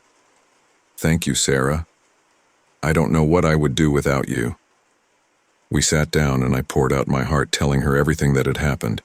She listened patiently, offering words of comfort and support. "You did the right thing by confessing," she said softly. "It takes a lot of courage to admit your mistakes, especially one as serious as this. But now you have to take care of yourself. You need to talk to someone, a therapist who can help you work through this guilt and grief." I nodded, knowing she was right. "I will. I don't know where to start. I can help you find someone. Sarah offered. "We'll get through this together, okay?" Her words were a lifeline, and for the first time in weeks, I felt a glimmer of hope. The journey ahead would be difficult, but with Sarah's support, I felt a renewed sense of determination to make things right. The days that followed were a blur of meetings with hospital administrators, legal consultations, and sleepless nights. The formal inquiry loomed large on the horizon, and I knew that my future as a nurse hung in the balance. But amidst the chaos, I found solace in the small steps I was taking towards healing. I began seeing a therapist, a compassionate woman named Dr. Miller, who specialized in working with healthcare professionals. Our sessions were intense and often painful, but with each one, I felt a little lighter, a little more capable of facing my demons. "Lisa," Dr. Miller said during one particularly difficult session, "guilt can be a powerful force, but it doesn't have to define you. You made a mistake, and now you're taking responsibility for it. That's a sign of strength, not weakness." I nodded, tears streaming down my face. "I just want to make it right. I want to find a way to honor Emily's memory." "And you will," she said gently. "But you have to start by forgiving yourself. Holding on to this guilt will only keep you trapped in the past." It was easier said than done, but I was committed to trying. Each day was a struggle, but with Dr. Miller's guidance and Sarah's unwavering support, I began to see a path forward. The day of the inquiry arrived, and I stood before the review panel, my heart pounding in my chest. I recounted the events of that fateful night, my voice trembling as I admitted my mistake and the subsequent cover-up. I answered their questions as honestly as I could, knowing that my fate was in their hands. When the panel finally delivered their verdict, it was a mixed blessing. My nursing license was suspended for a year, and I was required to undergo additional training and supervision before I could return to practice. It was a heavy blow, but it was also a second chance. A chance to rebuild my life and career with integrity. As I left the hearing, Sarah was waiting for me, her eyes filled with tears of relief. "You did it, Lisa. You faced the truth, and now you can start to heal." I hugged her tightly, feeling a sense of gratitude that words couldn't fully express. "Thank you, Sarah. I couldn't have done this without you." In the weeks and months that followed, I focused on my recovery and personal growth. I volunteered at a local community center, finding fulfillment in helping others in a different capacity. I continued my therapy sessions, gradually learning to forgive myself and to honor Emily's memory in a way that was healthy and constructive. One evening, as I was cleaning out my apartment, I came across the drawing Emily had given me, the one of me fighting off the bad germs. Tears filled my eyes as I held it, but they were tears of healing, not of despair. "I promise, Emily," I whispered. "I will never forget you. And I will do everything I can to be the nurse and person you believed I could be." The hauntings had ceased, but Emily's memory remained a guiding force in my life. I had faced my guilt, confessed my mistake, and begun the long journey towards redemption. And while the road was still fraught with challenges, I knew I wasn't walking it alone. With Sarah by my side and the support of my therapist, I felt a renewed sense of purpose. The nightmares that had once plagued my nights were now a reminder of the strength and resilience I had found within myself. And as I looked towards the future, I felt a glimmer of hope that despite everything, I could rebuild my life and make a positive difference in the world. The journey was far from over, but with each step forward, I was reclaiming my life and my identity. I was learning to forgive myself and to honor the memory of a little girl who had touched my heart in ways I could never forget. And in that journey, I found the strength to face each new day with courage and determination, knowing that redemption was possible, even in the face of the darkest of nights. The following days passed in a haze of anxiety and dread. As the hospital's inquiry began in earnest, I found myself increasingly isolated. Colleagues who once greeted me with warmth and camaraderie now offered only awkward smiles and quick glances of pity or distrust. It felt as if the walls were closing in, suffocating me in a prison of my own making. I sat in the small apartment I called home, staring blankly at the television, not really watching the late-night talk show flickering across the screen. My phone lay on the coffee table, silent and foreboding. The isolation was palpable, a physical presence that pressed down on me, heavy and suffocating. The only person who still reached out was Sarah. She checked in daily, offering her unwavering support, but even her visits were starting to feel like a lifeline that I was too exhausted to grasp. One evening, as the clock ticked closer to 3:33 a.m., my heart began its familiar, frantic rhythm. The witching hour, as I had come to think of it, when the specter of Emily had always appeared. Even though the hauntings had ceased after my confession, the fear remained, a ghost of its own. A loud knock on my door jolted me from my thoughts. I hesitated, my heart pounding, before crossing the room to open it. Sarah stood on the threshold, her face lined with concern. "Lisa, can I come in?" I stepped aside, grateful for her presence. "Of course, come in." She entered, looking around at the cluttered apartment. "You haven't been taking care of yourself, have you?" I shrugged, unable to meet her eyes. "I've been busy." "Busy isolating yourself," she corrected gently. "Lisa, this isn't healthy. You need to let people in." "I can't," I whispered, tears welling up. "Everyone looks at me like I'm some kind of monster. And maybe I am." "You're not a monster," Sarah said firmly, taking my hands in hers. "You made a mistake and you're facing the consequences. But that doesn't mean you deserve to be alone." I pulled away, pacing the small living room. "It's easier this way. No one has to deal with my mess." Sarah sighed, frustration creeping into her voice. "Lisa, shutting everyone out isn't the answer. You need support now more than ever. Let me help you." I stopped, turning to face her. "I don't know how to let anyone in anymore, Sarah. I feel like I'm drowning, and I don't want to drag you down with me." She stepped forward, her expression softening. "You're not dragging me down. I'm here because I care about you. But you have to meet me halfway." Her words cut through the fog of my despair, and I felt a flicker of hope. "I don't know if I can," I admitted, my voice barely above a whisper. "You can," she insisted. "We'll take it one step at a time, but first you need to get out of this apartment. Let's go for a walk." "A walk?" I echoed, the idea of leaving my apartment both terrifying and oddly appealing. "Yes, a walk," she said, already heading for the door. "Fresh air will do you good. Come on, grab your coat." Reluctantly, I followed her, the cold night air hitting me like a slap as we stepped outside.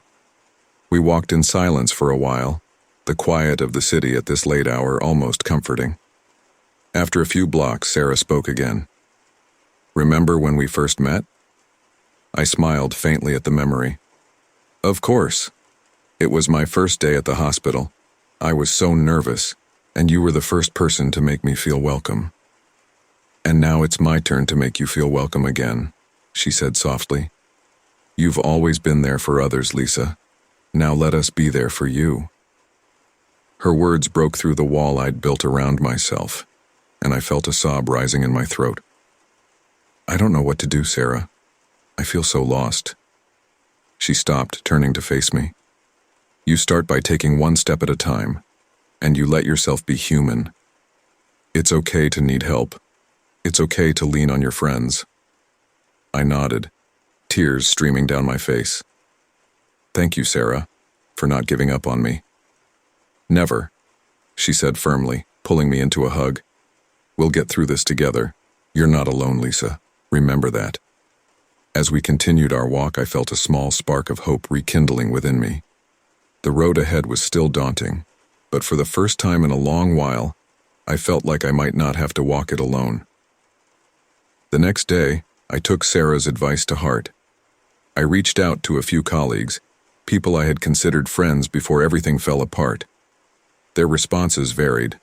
Some were cautiously supportive, others distant. But the act of reaching out was a step in the right direction. One evening, as I sat on my couch with a cup of tea, my phone buzzed with a message from one of my colleagues, Maria. Hey Lisa, I've been thinking about you. Want to grab a coffee sometime? I stared at the message, a mix of relief and apprehension washing over me. After a moment, I typed out a response. Hi Maria, I'd love to. Thank you. We met the next day at a small coffee shop near the hospital. Maria greeted me with a warm smile, and for the first time in weeks, I felt a genuine sense of connection. How are you holding up?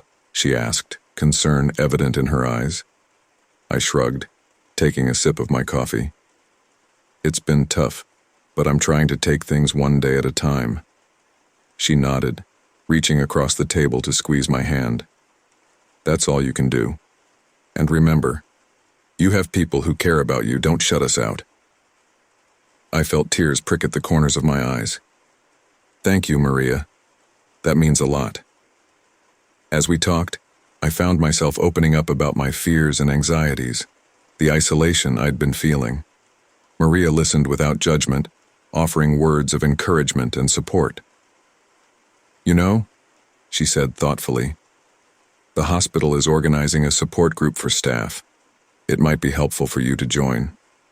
A place where you can talk about what you're going through with people who understand. A support group? I repeated, the idea both intriguing and daunting. Yes, Maria said with a nod. It's for anyone who's dealing with stress, grief, or any kind of emotional burden. You don't have to go through this alone, Lisa. I considered her words, feeling a flicker of hope. Maybe I'll give it a try. Over the next few days, I slowly began to reintegrate into my social circle.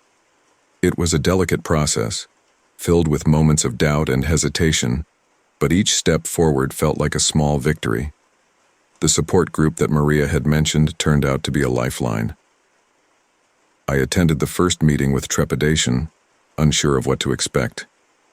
The group was small, consisting of a handful of hospital staff members who were all dealing with their own struggles. The facilitator, a gentle and compassionate therapist named Dr. Harper, welcomed me warmly.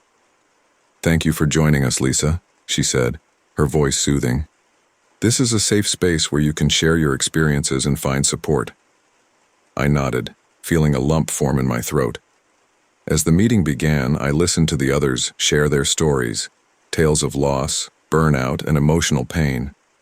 There was a sense of camaraderie in the room, a shared understanding that made me feel less alone. When it was my turn to speak, I hesitated, my heart pounding. But then, I took a deep breath and began to tell my story. The words flowed out, a torrent of guilt, fear, and isolation that had been building inside me for so long.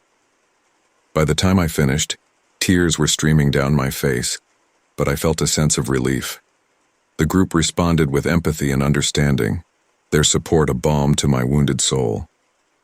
Dr. Harper nodded encouragingly. Thank you for sharing, Lisa. It's important to acknowledge your feelings and allow yourself to be vulnerable. You're taking a brave step towards healing. As the weeks went by, I continued to attend the support group meetings, finding solace in the shared experiences and the unwavering support of my peers. The isolation that had once suffocated me began to lift, replaced by a sense of connection and belonging. One evening, after a particularly difficult day, I found myself standing outside the hospital, staring up at the building that had once been a place of pride and purpose. I had faced so much within these walls, triumphs, failures, and now the long road to redemption. As I stood there lost in thought, I felt a presence beside me. Turning, I saw Sarah, her expression gentle and understanding. Penny, for your thoughts?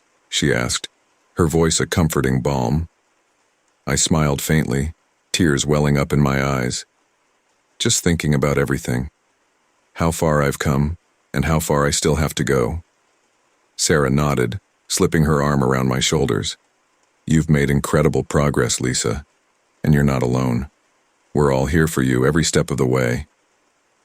I leaned into her embrace, feeling a sense of gratitude that words couldn't fully express. Thank you, Sarah, for everything. Together, we walked into the hospital, the place that had seen the best and worst of me. With each step, I felt a renewed sense of determination. The isolation that had once consumed me was now a distant memory, replaced by the warmth of connection and the promise of healing. As the days turned into weeks and then months, I continued to rebuild my life. The support group remained a cornerstone of my recovery, and I found strength in the friendships I had rekindled. The journey was far from over, but I was no longer walking it alone.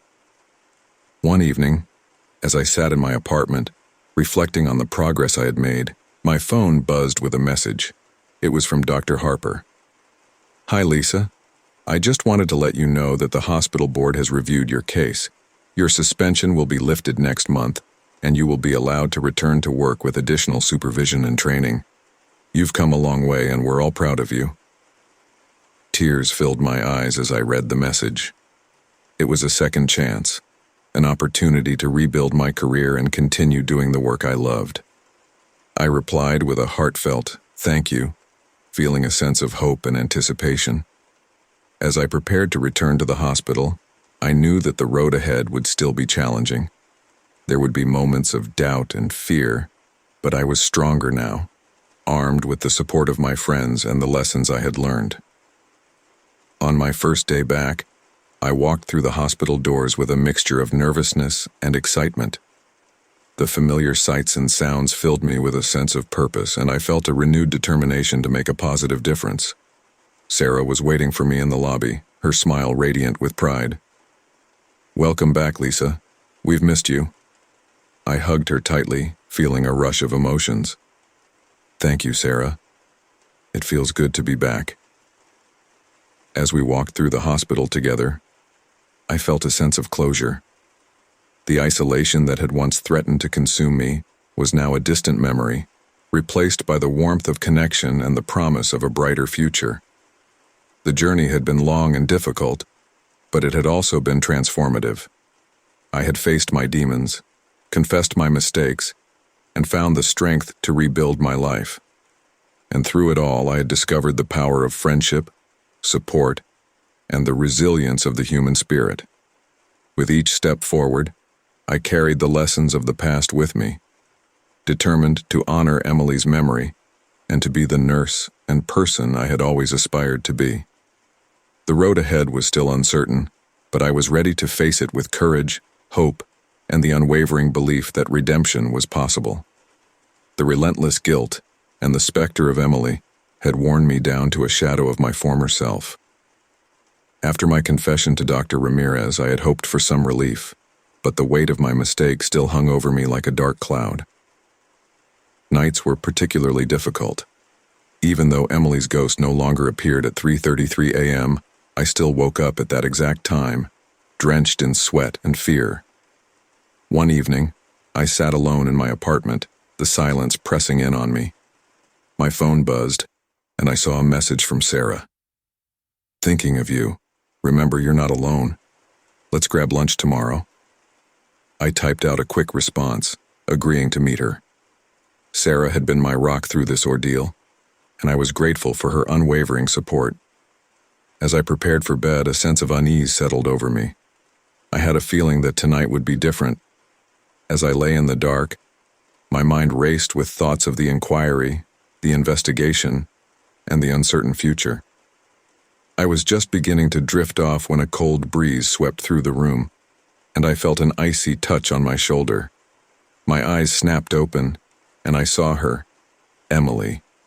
She was more solid than I had ever seen her, her eyes filled with a sorrow that seemed to pierce my soul.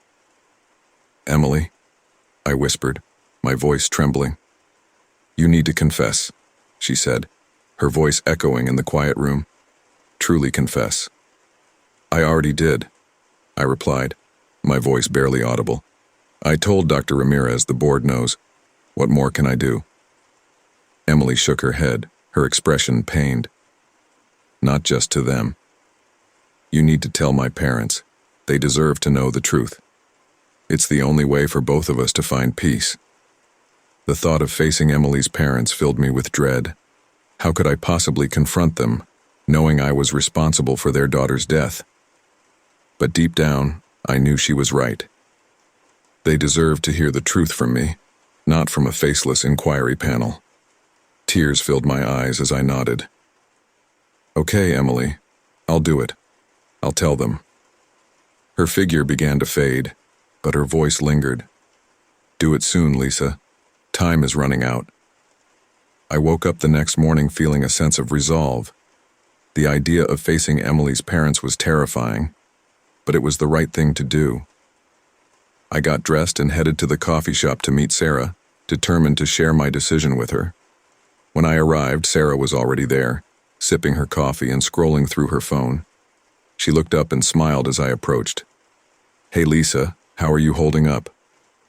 I took a deep breath, sitting down across from her. I've decided to tell Emily's parents the truth.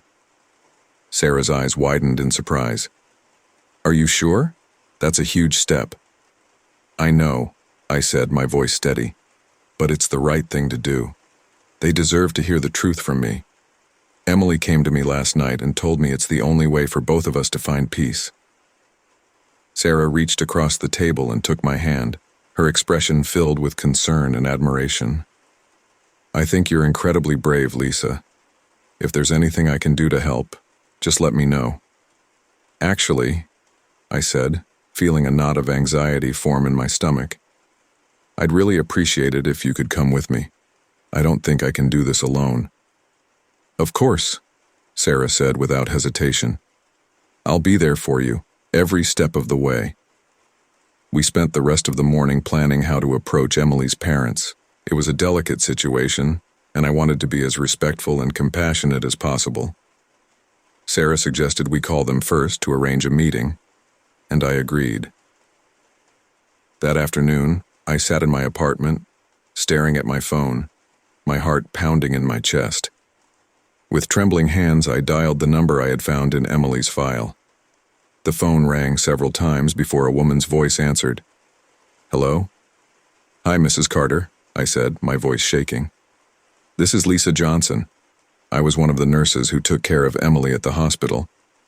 There was a brief pause before she replied. Oh, yes. I remember you, Lisa. How are you? I'm okay, I said, swallowing hard. I was hoping we could meet. There's something important I need to talk to you and Mr. Carter about. It's about Emily. Her voice softened with concern. Of course.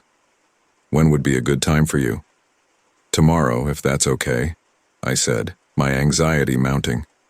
I can come to your house. Tomorrow is fine, she said. We'll be here all day. Thank you, Mrs. Carter, I said, relief and fear washing over me in equal measure. I'll see you then. After I hung up, I sat in silence, the reality of what I was about to do settling in. This was it, the moment of truth.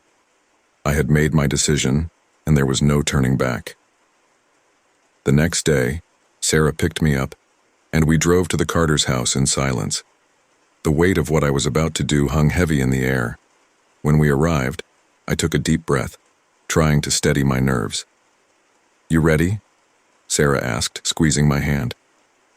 As ready as I'll ever be, I replied, my voice trembling. We walked up to the front door, and I knocked, my heart pounding. Mrs. Carter opened the door, her expression a mix of curiosity and concern. Lisa, it's good to see you, she said, stepping aside to let us in. Please come in. We followed her into the living room, where Mr. Carter was sitting, his face etched with sorrow and weariness. He stood up as we entered, offering a small, polite smile.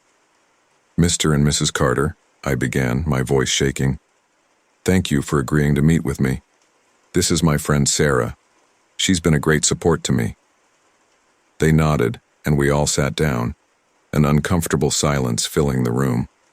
I took a deep breath, trying to find the right words.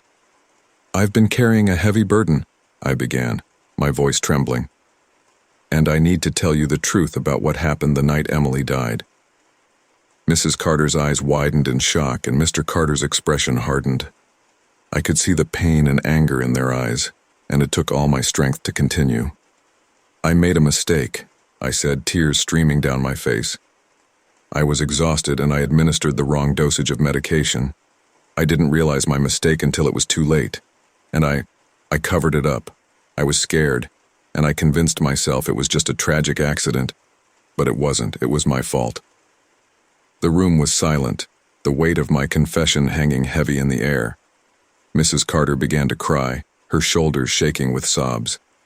Mr. Carter's face turned red with anger and he stood up, his fists clenched. "How could you?" he shouted, his voice filled with rage and sorrow.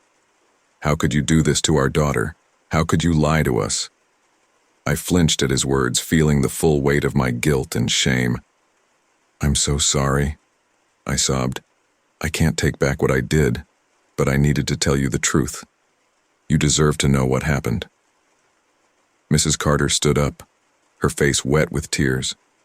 "You took our daughter from us," she said, her voice trembling. "You took her away and then you lied to us. How can we ever forgive you?" "I don't expect you to forgive me," I said, my voice breaking. "I just needed to tell you the truth. I'm so sorry." Sarah, who had been silent until now, spoke up. "Mr. and Mrs. Carter, I know this is incredibly painful and nothing can bring Emily back, but Lisa is truly remorseful for what happened. She's been haunted by this for so long and she wanted to make things right by telling you the truth." Mrs. Carter looked at Sarah, her eyes filled with sorrow. "We trusted you," she said, her voice barely above a whisper. "We trusted you to take care of our daughter and you failed her." "I know," I said, my voice trembling. "I failed her and I failed you. And I'm so sorry. I can't change what happened, but I can promise you that I'll do everything in my power to make sure something like this never happens again." Mr. Carter sat back down, his face etched with anguish. "Why now?" he asked, his voice filled with pain. "Why are you telling us this now after all this time?" "Because I couldn't live with the guilt any longer," I said, tears streaming down my face. "I saw Emily. She came to me, telling me that I needed to confess, and I realized that you deserved to know the truth. It was the only way for both of us to find peace." The room was silent again, the weight of my confession hanging heavy in the air. Finally, Mrs. Carter spoke, her voice trembling. "I don't know if we can ever forgive you," she said, her eyes filled with sorrow. "But thank you for telling us the truth." "I understand," I said, my voice barely above a whisper. "And I'm so sorry." As we left the Carter's house, I felt a mix of relief and sorrow. I had done what Emily asked of me, but the weight of my mistake still hung heavy on my heart. I knew that I had a long road ahead of me, but I was determined to make things right. Sarah drove us back to my apartment, her face filled with concern. "You did the right thing, Lisa," she said softly.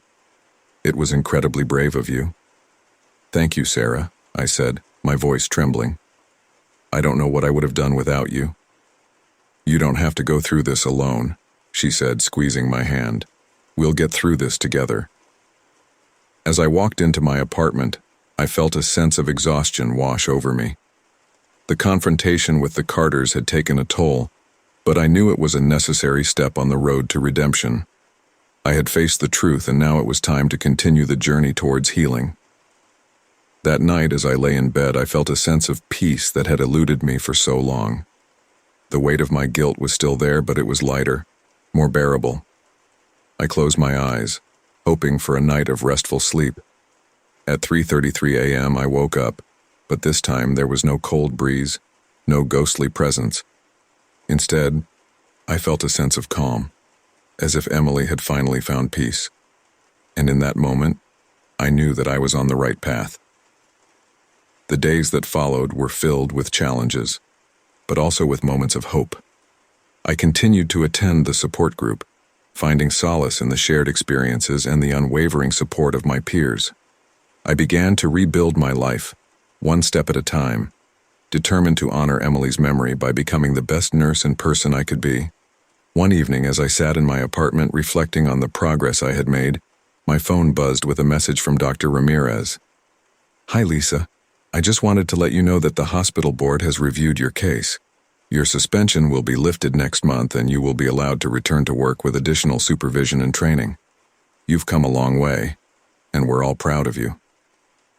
Tears filled my eyes as I read the message. It was a second chance, an opportunity to rebuild my career, and continue doing the work I loved. I replied with a heartfelt thank you, feeling a sense of hope and anticipation. As I prepared to return to the hospital, I knew that the road ahead would still be challenging. There would be moments of doubt and fear, but I was stronger now, armed with the support of my friends and the lessons I had learned. On my first day back, I walked through the hospital doors with a mixture of nervousness and excitement. The familiar sights and sounds filled me with a sense of purpose, and I felt a renewed determination to make a positive difference.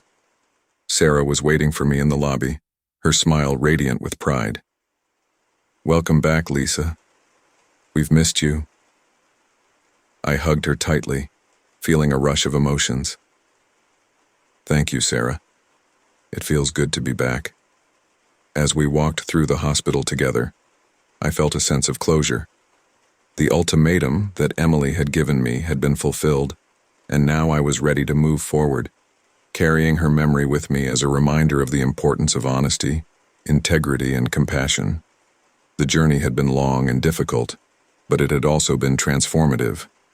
I had faced my demons, confessed my mistakes, and found the strength to rebuild my life. And through it all, I had discovered the power of friendship, support, and the resilience of the human spirit. With each step forward, I carried the lessons of the past with me, determined to honor Emily's memory and to be the nurse and person I had always aspired to be. The road ahead was still uncertain, but I was ready to face it with courage, hope, and the unwavering belief that redemption was possible. The days following my confession to Emily's parents were filled with a strange mixture of relief and continued anxiety. The haunting weight of guilt had been somewhat lifted, but the reality of the situation still pressed heavily upon me. The nightmares had lessened, but I still woke up at 3:33 a.m., drenched in sweat and fear. My mind couldn't find peace, and I knew that more had to be done to truly cleanse my spirit. Sarah was supportive as always, but she sensed that something was still deeply troubling me. One evening, as we sat in my apartment, she broached the subject cautiously. "Lisa, I've been thinking," she began, her voice gentle but firm. "You've taken some incredible steps towards healing, but I can see that you're still struggling. Maybe it's time to try something different." I looked at her, confused. "What do you mean?" "I've been going to therapy, talking to the support group, and even facing Emily's parents. What more can I do?" Sarah hesitated for a moment before continuing. "Have you ever considered talking to a spiritual advisor or a medium? Someone who might be able to help you with the supernatural aspect of this?" I stared at her, taken aback. "A medium? You mean like someone who talks to spirits?" "Yes," she said, nodding. "I know it sounds a bit out there, but I have an aunt who has a lot of experience with this sort of thing. She might be able to help you find some peace." The idea seemed absurd at first, but as I thought about it, I realized that I had tried almost everything else. If there was even a slight chance that a medium could help, it was worth a shot. "Okay," I said finally. "I'll try it. Can you set up a meeting with your aunt?" Sarah smiled, relief evident in her eyes. "Absolutely. I'll give her a call right now." A few days later, Sarah and I drove to a small, quaint house on the outskirts of the city. Her aunt Lila greeted us warmly at the door. She was an older woman with kind eyes and an air of calm authority. "Hello, Lisa," she said, taking my hand in hers. "I've heard a lot about you from Sarah. Come in. Let's see if we can help you find some peace." I followed her into a cozy living room filled with the scent of lavender and sage. Lila motioned for us to sit on a comfortable couch while she prepared some tea. "Tell me everything," Lila said as she handed us our cups. "I need to understand fully what you've been experiencing." I recounted my story from the beginning. The mistake with Emily, the haunting visits at 3:33 a.m., my confession, and the continued sense of unease. Lila listened intently, her expression sympathetic yet focused. "I believe you," she said when I finished. Spirits often linger when they have unfinished business or when they are unable to find peace. It seems Emily's spirit has been deeply affected by your guilt and her own untimely passing. What can I do? I asked, my voice trembling. I've tried everything to make things right, but I still feel her presence. Lila took a deep breath. We need to perform a cleansing ritual. It's an exorcism of sorts, but it's more about helping the spirit move on rather than banishing it. Are you ready for that? I nodded, feeling a mixture of fear and hope. Yes, I'll do anything to help Emily find peace. Lila stood up and began to gather various items: candles, incense, crystals, and a small bowl of water. She arranged them in a circle on the floor and motioned for me to sit in the center. Sarah, you'll need to sit with Lisa and hold her hands, Lila instructed. Your presence will help ground her. Sarah nodded and took her place beside me, her grip firm and reassuring. Lila began to light the candles, the soft glow casting eerie shadows on the walls. She then lit the incense, the fragrant smoke curling upwards and filling the room with a calming aroma. Close your eyes, Lila instructed. Take deep breaths and try to relax. I'm going to call upon the spirits and ask for their assistance in guiding Emily to the light. I closed my eyes and focused on my breathing, trying to steady my racing heart. Lila began to chant softly, her voice melodic and soothing. The words were unfamiliar, but they seemed to resonate within me, creating a sense of calm. As the chanting continued, I felt a strange sensation, a tingling in my hands and feet, a sense of warmth spreading through my body. I opened my eyes slightly and saw the candles flickering, the flames dancing wildly despite the lack of breeze. Suddenly, the temperature in the room dropped, and a cold breeze swept through the space. The candles flickered more violently, and I felt a chill run down my spine. Lila? I whispered, my voice trembling. What's happening? Stay calm, Lila replied, her voice steady. This is part of the process. We're making contact. The chill intensified, and I felt a presence in the room. It was as if the air itself had grown heavy with sorrow and anger. I squeezed Sarah's hands tightly, trying to draw strength from her. Emily, Lila called out, her voice firm but gentle. If you are here, please show yourself. We are here to help you find peace. The room grew colder still, and I saw a faint ethereal light begin to form in front of me.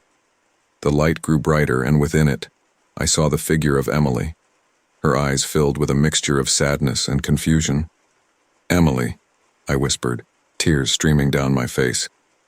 I'm so sorry for what happened. Please, let us help you find peace. Emily's figure flickered, and I felt a surge of emotion, anger, sorrow, and longing.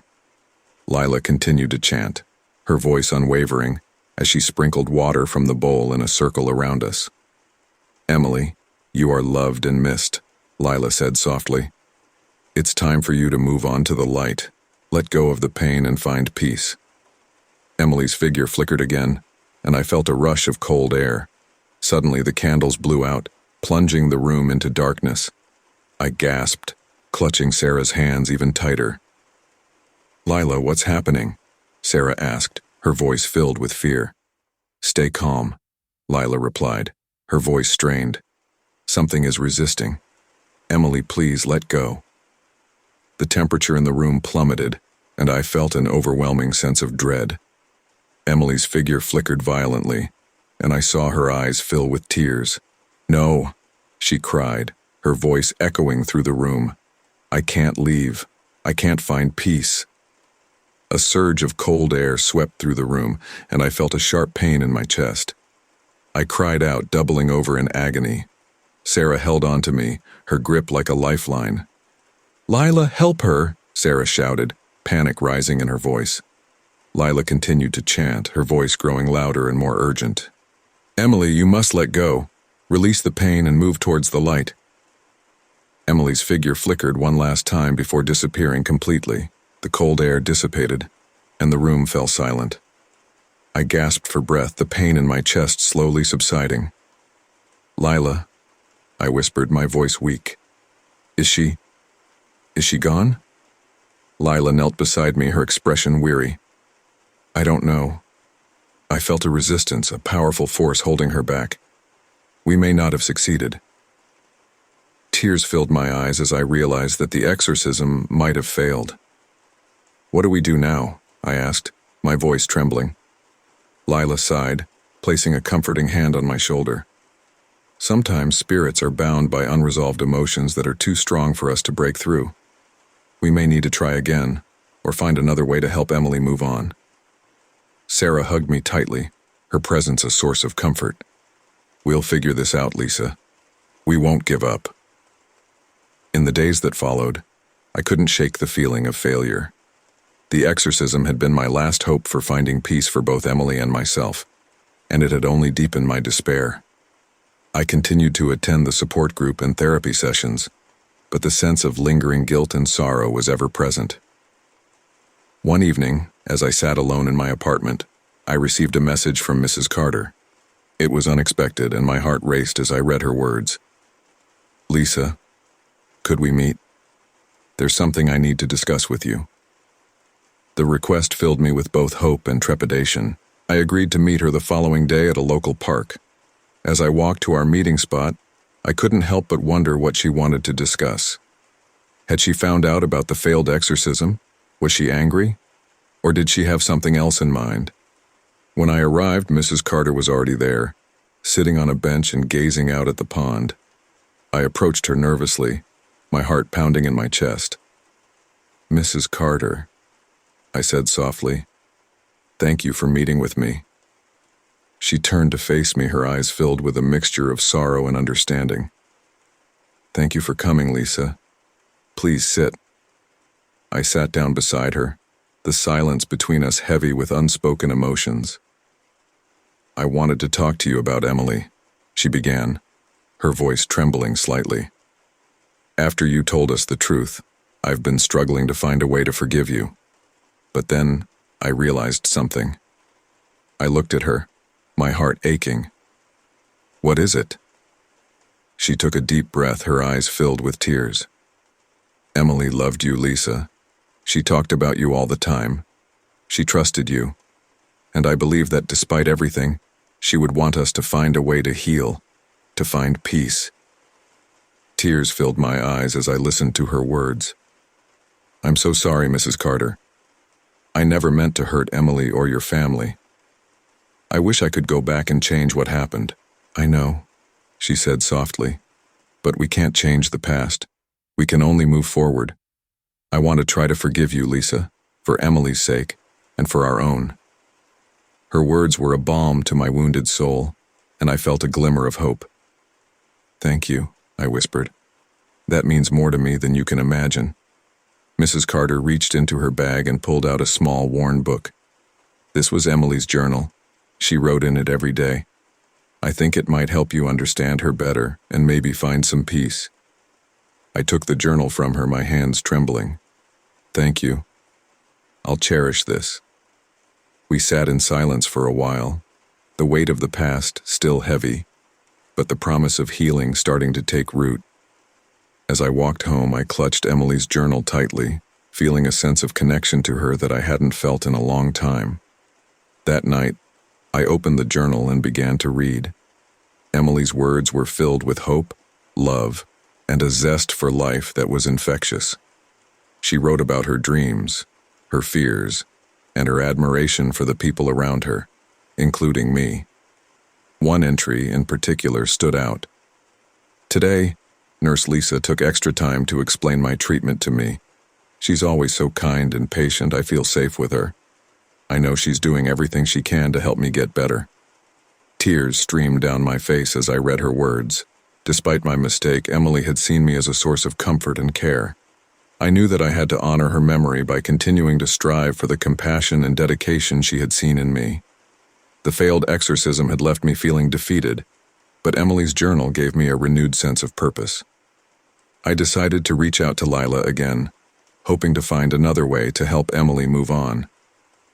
When I called her, Lila was understanding and supportive. Lisa, I believe there's still a way to help Emily. We just need to approach it from a different angle. Sometimes spirits need more than a ritual. They need closure from those they loved. What do you mean? I asked, my voice filled with curiosity. I think we should invite Emily's parents to join us for another session, Lila suggested. Their presence and their love might be the key to helping Emily find peace. The idea filled me with both hope and fear. It would be difficult to ask the Carters to participate in another spiritual session, but if it could help Emily, it was worth trying. I called Mrs. Carter and explained the situation, feeling a sense of trepidation. To my relief, she agreed. I believe it's worth a try, she said softly. We'll do whatever we can to help Emily find peace. A few days later, we gathered at Lila's house. Sarah, Lila, the Carters, and myself. The atmosphere was tense but filled with a sense of determination. Lila prepared the room with the same care and attention as before, but this time there was a feeling of hope. Thank you all for being here, Lila said as we sat in a circle. Tonight we are here to help Emily find peace. Your presence and your love are powerful, and I believe it will make a difference. The Carters nodded, their expressions a mix of sorrow and resolve. I felt a surge of gratitude for their willingness to participate in this difficult process. Lila began the ritual, lighting the candles and incense and chanting softly. The familiar sensation of warmth and tingling returned, and I closed my eyes, focusing on the love and hope in the room. Emily, Lila called out gently. Your parents are here with us. We are all here to help you find peace. Please, show yourself. The temperature in the room dropped, and I felt the presence of Emily once more. Her figure appeared more solid than before, her eyes filled with sadness and longing. Mom? Dad? Emily's voice echoed through the room, filled with a mixture of hope and sorrow. Emily, Mrs. Carter said, her voice trembling. We're here, sweetheart. We love you so much. Tears streamed down Emily's ethereal face as she looked at her parents. I miss you. I don't want to leave. We miss you too, Mr. Carter said, his voice filled with emotion. But it's time for you to find peace, Emily. We love you, and we want you to be happy. Lila continued to chant, her voice soothing and melodic. Emily, it's time to let go of the pain and move towards the light. Your parents love you, and they want you to find peace. Emily's figure flickered, and I felt a surge of emotion, love, sorrow, and acceptance. The candles flickered gently, and the room filled with a sense of warmth and light. I love you, Emily whispered, her figure beginning to fade. Thank you for everything. As Emily's presence dissipated, the room grew warmer, and a sense of calm settled over us. The candles burned steadily, and the heavy weight that had filled the room lifted. Is she gone? Mrs. Carter asked, her voice filled with a mixture of relief and sorrow. I believe so, Lila said softly. Emily has found peace. Tears of relief and joy streamed down my face as I realized that we had finally succeeded. Emily had found the peace she deserved, and in doing so, she had given us the gift of closure. The Carters hugged each other tightly, their expressions filled with a mixture of sorrow and hope. I felt a deep sense of gratitude for their willingness to participate in this difficult process, and for the love they had shown. Thank you, I said, my voice filled with emotion. Thank you for helping Emily find peace. Mrs. Carter smiled through her tears. Thank you, Lisa. We couldn't have done it without you. As we left Lila's house, I felt a sense of closure and peace that had eluded me for so long. The failed exorcism had been a setback, but it had also led us to a deeper understanding of what Emily needed to move on. The journey had been long and difficult, but it had also been transformative. I had faced my demons, confessed my mistakes, and found the strength to rebuild my life. And through it all, I had discovered the power of love, forgiveness, and the resilience of the human spirit. With each step forward, I carried the lessons of the past with me, determined to honor Emily's memory and to be the nurse and person I had always aspired to be. The road ahead was still uncertain, but I was ready to face it with courage, hope, and the unwavering belief that redemption was possible. Days turned into weeks, and despite the relief of Emily's spirit finally finding peace, the toll of the past months began to catch up with me.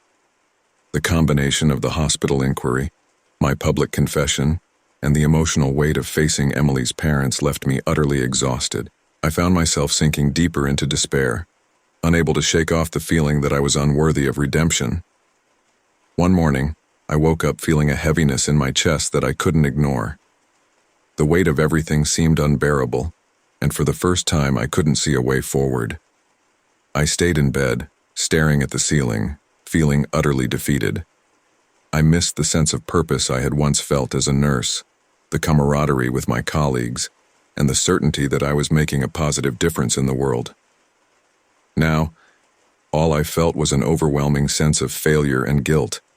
I had lost everything that mattered to me, and I couldn't see a way to rebuild my life. A knock on my door broke the silence, and I reluctantly dragged myself out of bed to answer it. It was Sarah, her expression filled with concern. "Lisa, you haven't been answering my calls," she said, stepping inside without waiting for an invitation. "I was worried about you." I shrugged, unable to muster the energy to pretend everything was okay. "I'm fine, just tired." Sarah sighed, closing the door behind her. "You're not fine, Lisa. You've been isolating yourself again. You can't keep doing this." I sank onto the couch, feeling tears prick at the corners of my eyes.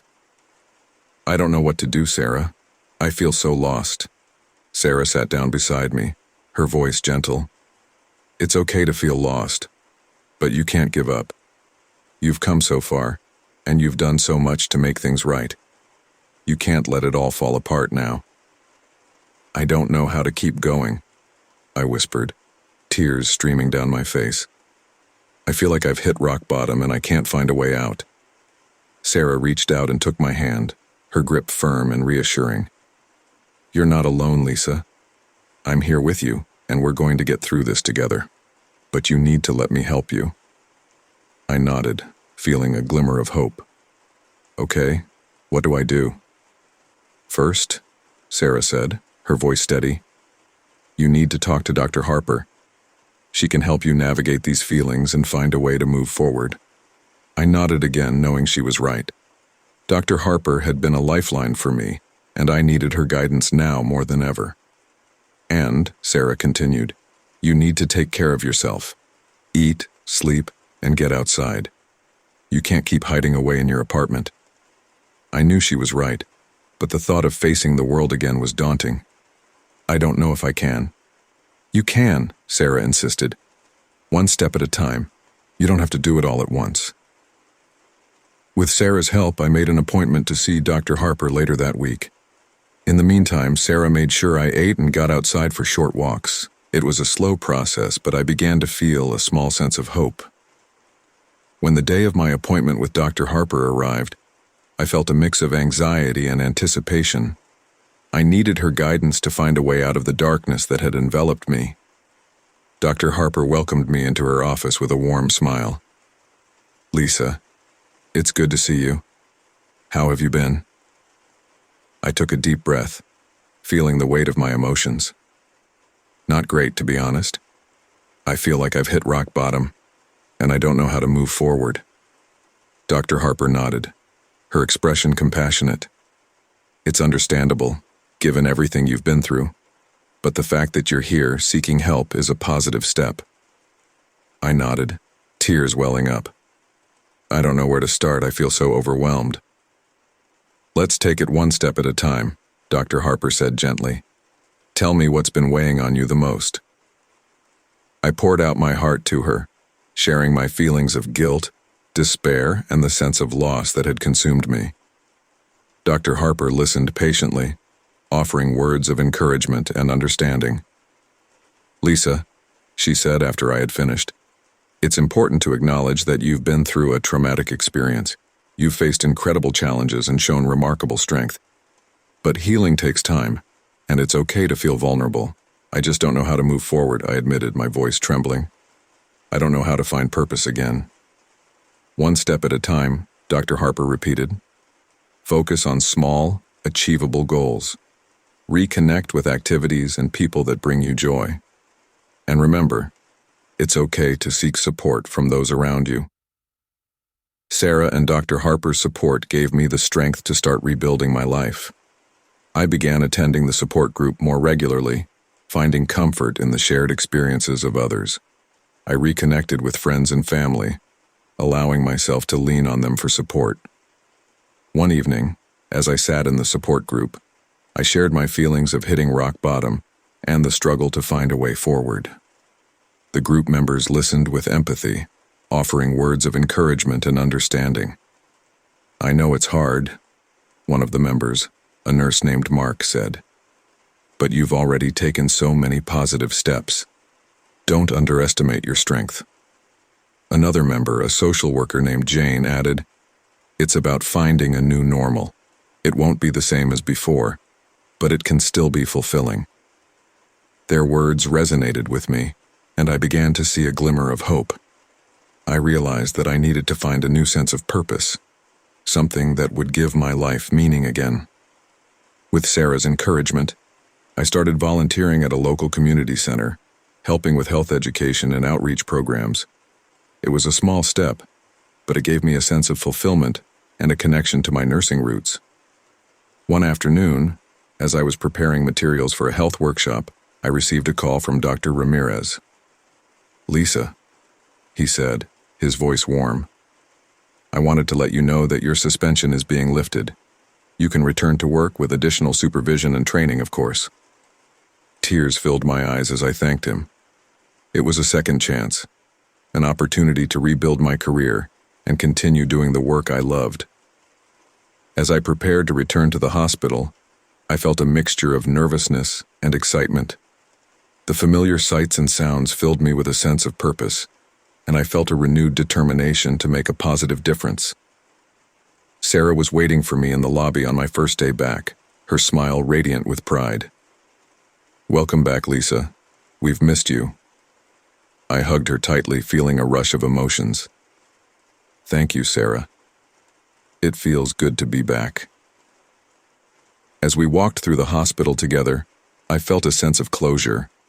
I had faced my darkest moments, but I had also found the strength to rebuild my life.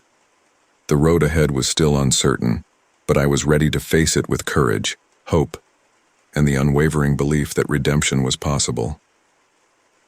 One day, as I was walking through the pediatric ward, I saw a little girl sitting in her hospital bed, looking scared and alone. She reminded me so much of Emily that it took my breath away.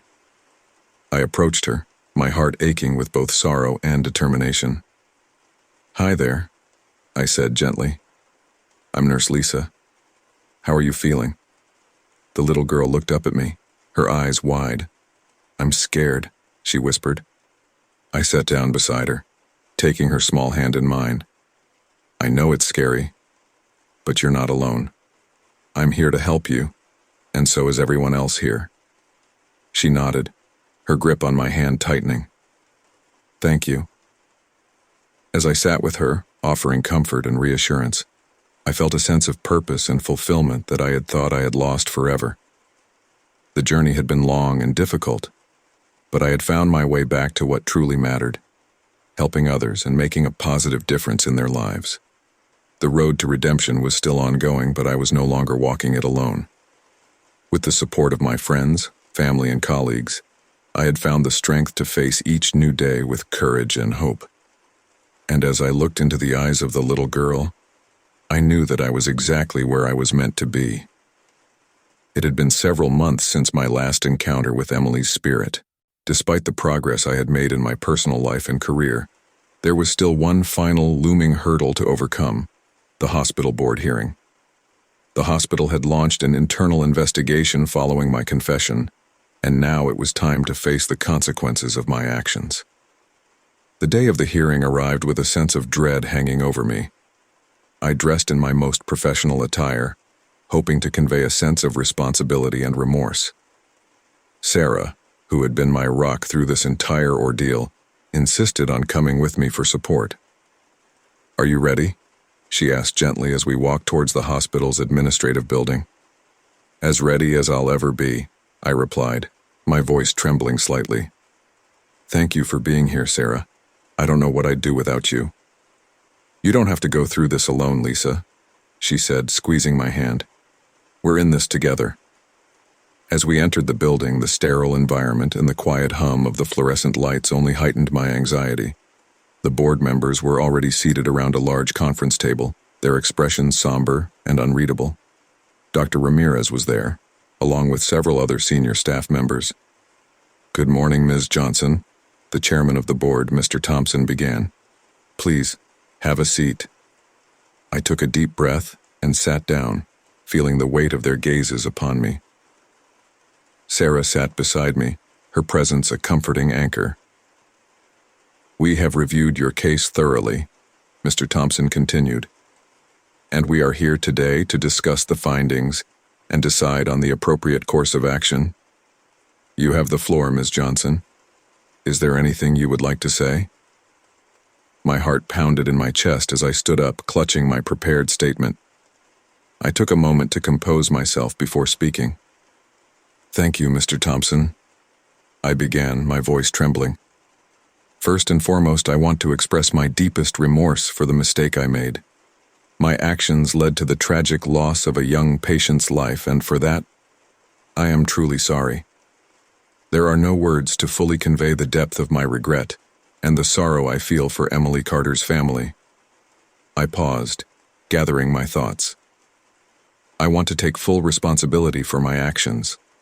I failed in my duty as a nurse, and I made a grievous error in judgment. I should have reported the mistake immediately, but I was scared and overwhelmed. Instead, I chose to cover it up, which only compounded the tragedy. Tears welled up in my eyes, but I continued. Since then, I have taken steps to make amends and ensure that something like this never happens again. I have sought therapy, attended a support group for healthcare professionals, and volunteered in the community. I have also engaged in additional training to improve my skills and knowledge. I understand that my actions have consequences, I said, my voice breaking, and I am prepared to face them. I only ask for a chance to continue serving as a nurse, to honor Emily's memory by doing everything I can to provide the best possible care to my patients. When I finished, there was a heavy silence in the room. Mr. Thompson nodded and looked at the other board members, who seemed deep in thought.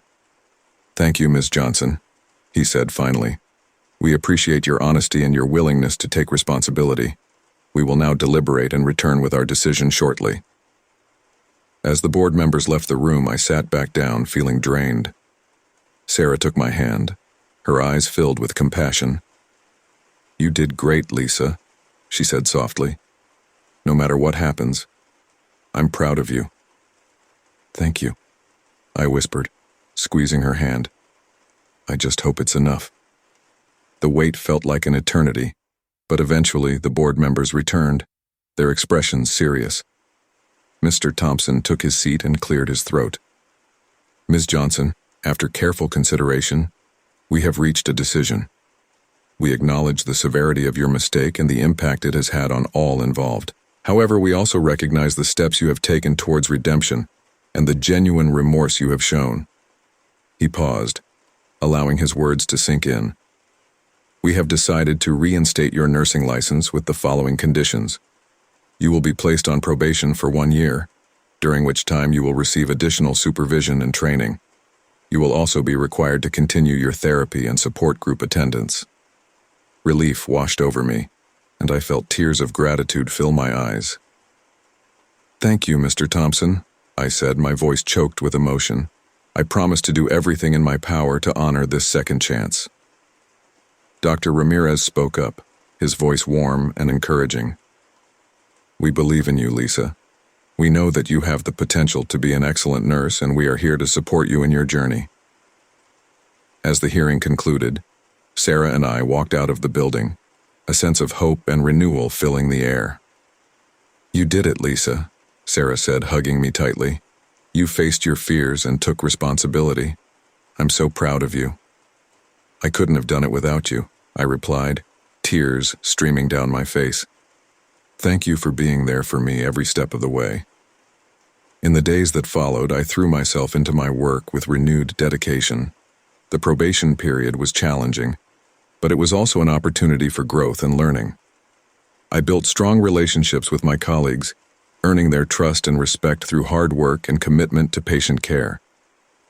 One afternoon, as I was finishing up my shift, Dr. Ramirez approached me with a smile. "Lisa, I wanted to let you know that we've been very impressed with your progress. You've shown remarkable resilience and dedication." "Thank you, Dr. Ramirez," I said, feeling a sense of pride and accomplishment. "I'm grateful for the opportunity to prove myself." "Keep up the good work," he said, patting me on the shoulder. "We're lucky to have you on our team."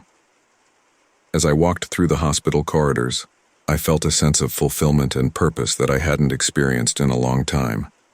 I had faced my darkest moments and emerged stronger, more determined to make a positive difference in the world. One evening, as I was leaving the hospital, I received a message from Mrs. Carter. My heart skipped a beat as I opened it, wondering what she had to say. "Hi, Lisa," the message read. "I wanted to thank you for your honesty and for taking responsibility for your actions. It hasn't been easy, but we're finding a way to heal. We appreciate everything you've done to make amends." Tears filled my eyes as I read her words. It was a small step towards forgiveness, and it meant the world to me. I replied with heartfelt gratitude, expressing my continued sorrow for their loss and my commitment to honoring Emily's memory. As I walked home, the evening sky painted in shades of pink and gold, I felt a sense of peace and closure.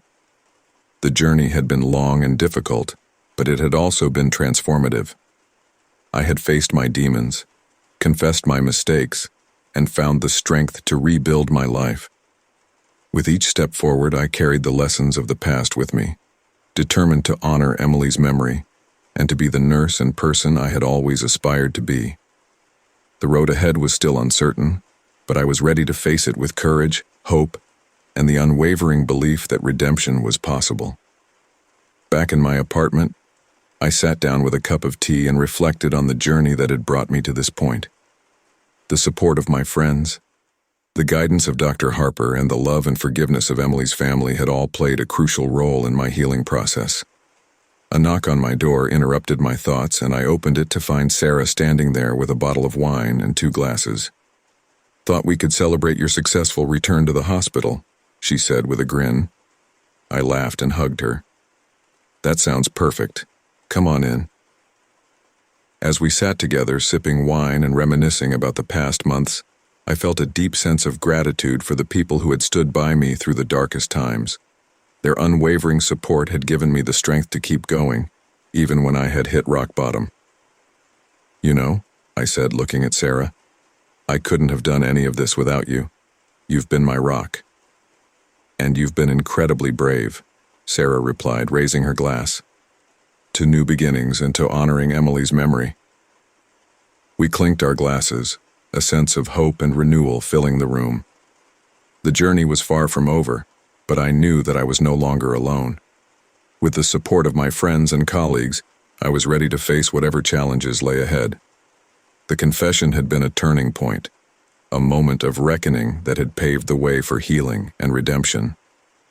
I had faced my fears, taken responsibility for my actions, and found the strength to rebuild my life.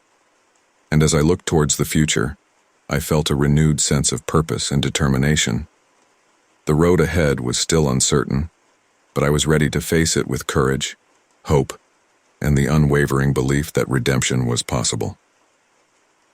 The weight of my confession to the hospital board and Emily's parents had been lifted, but the consequences of my actions were just beginning to unfold. I returned to work under strict probation, determined to rebuild my career and prove that I could be a capable, compassionate nurse once again. The days were long and filled with intense scrutiny. Every action I took was monitored closely, and I was assigned a mentor, Nurse Caroline, to oversee my work. She was a seasoned nurse known for her no-nonsense approach and high standards. "Morning, Lisa," Caroline greeted me on my first day back under probation. Her tone was brisk and her eyes were sharp, but there was a hint of warmth behind her stern exterior. "We'll be working closely together." My job is to ensure you meet the hospital's standards and to help you if you need it.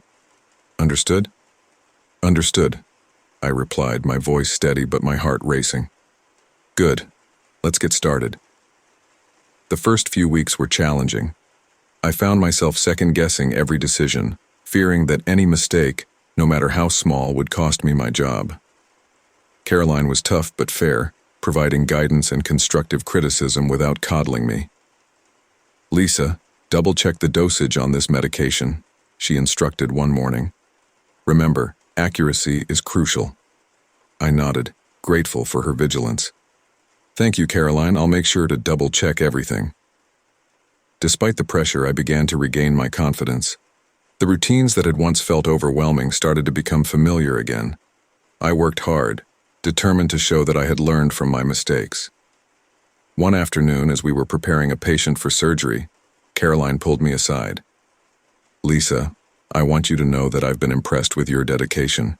You've made significant progress, and it's clear you're taking this seriously. Her words filled me with a sense of accomplishment. Thank you, Caroline. That means a lot to me. I'm committed to doing my best.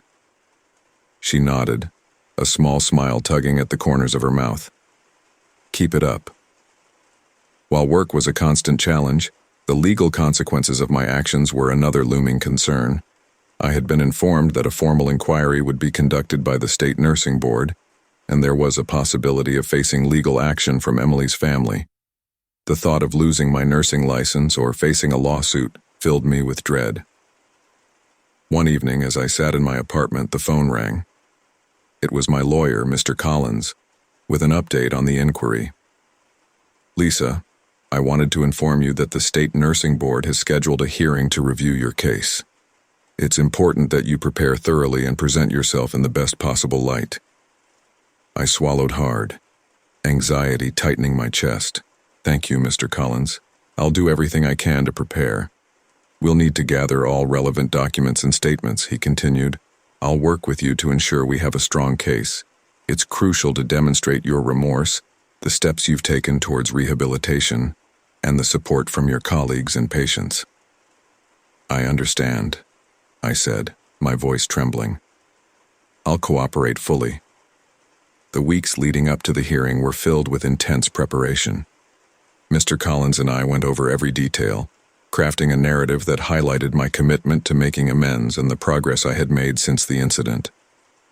On the day of the hearing, I walked into the room with Mr. Collins by my side.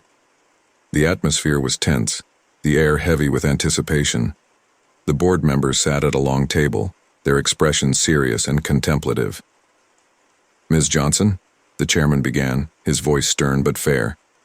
We are here today to review the circumstances surrounding the tragic death of Emily Carter and to determine the appropriate course of action regarding your nursing license.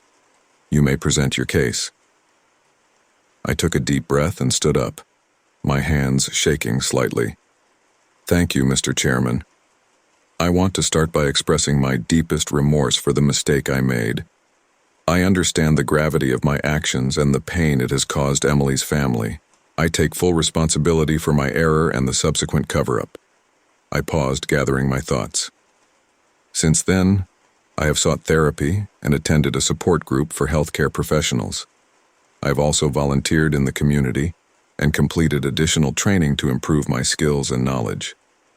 I am committed to ensuring that something like this never happens again. Mr. Collins then presented letters of support from my colleagues and patients, highlighting the positive impact I had made since returning to work. The board members listened intently, their expressions thoughtful. After what felt like an eternity, the chairman spoke again. Ms. Johnson, we acknowledge your remorse and the steps you have taken towards rehabilitation.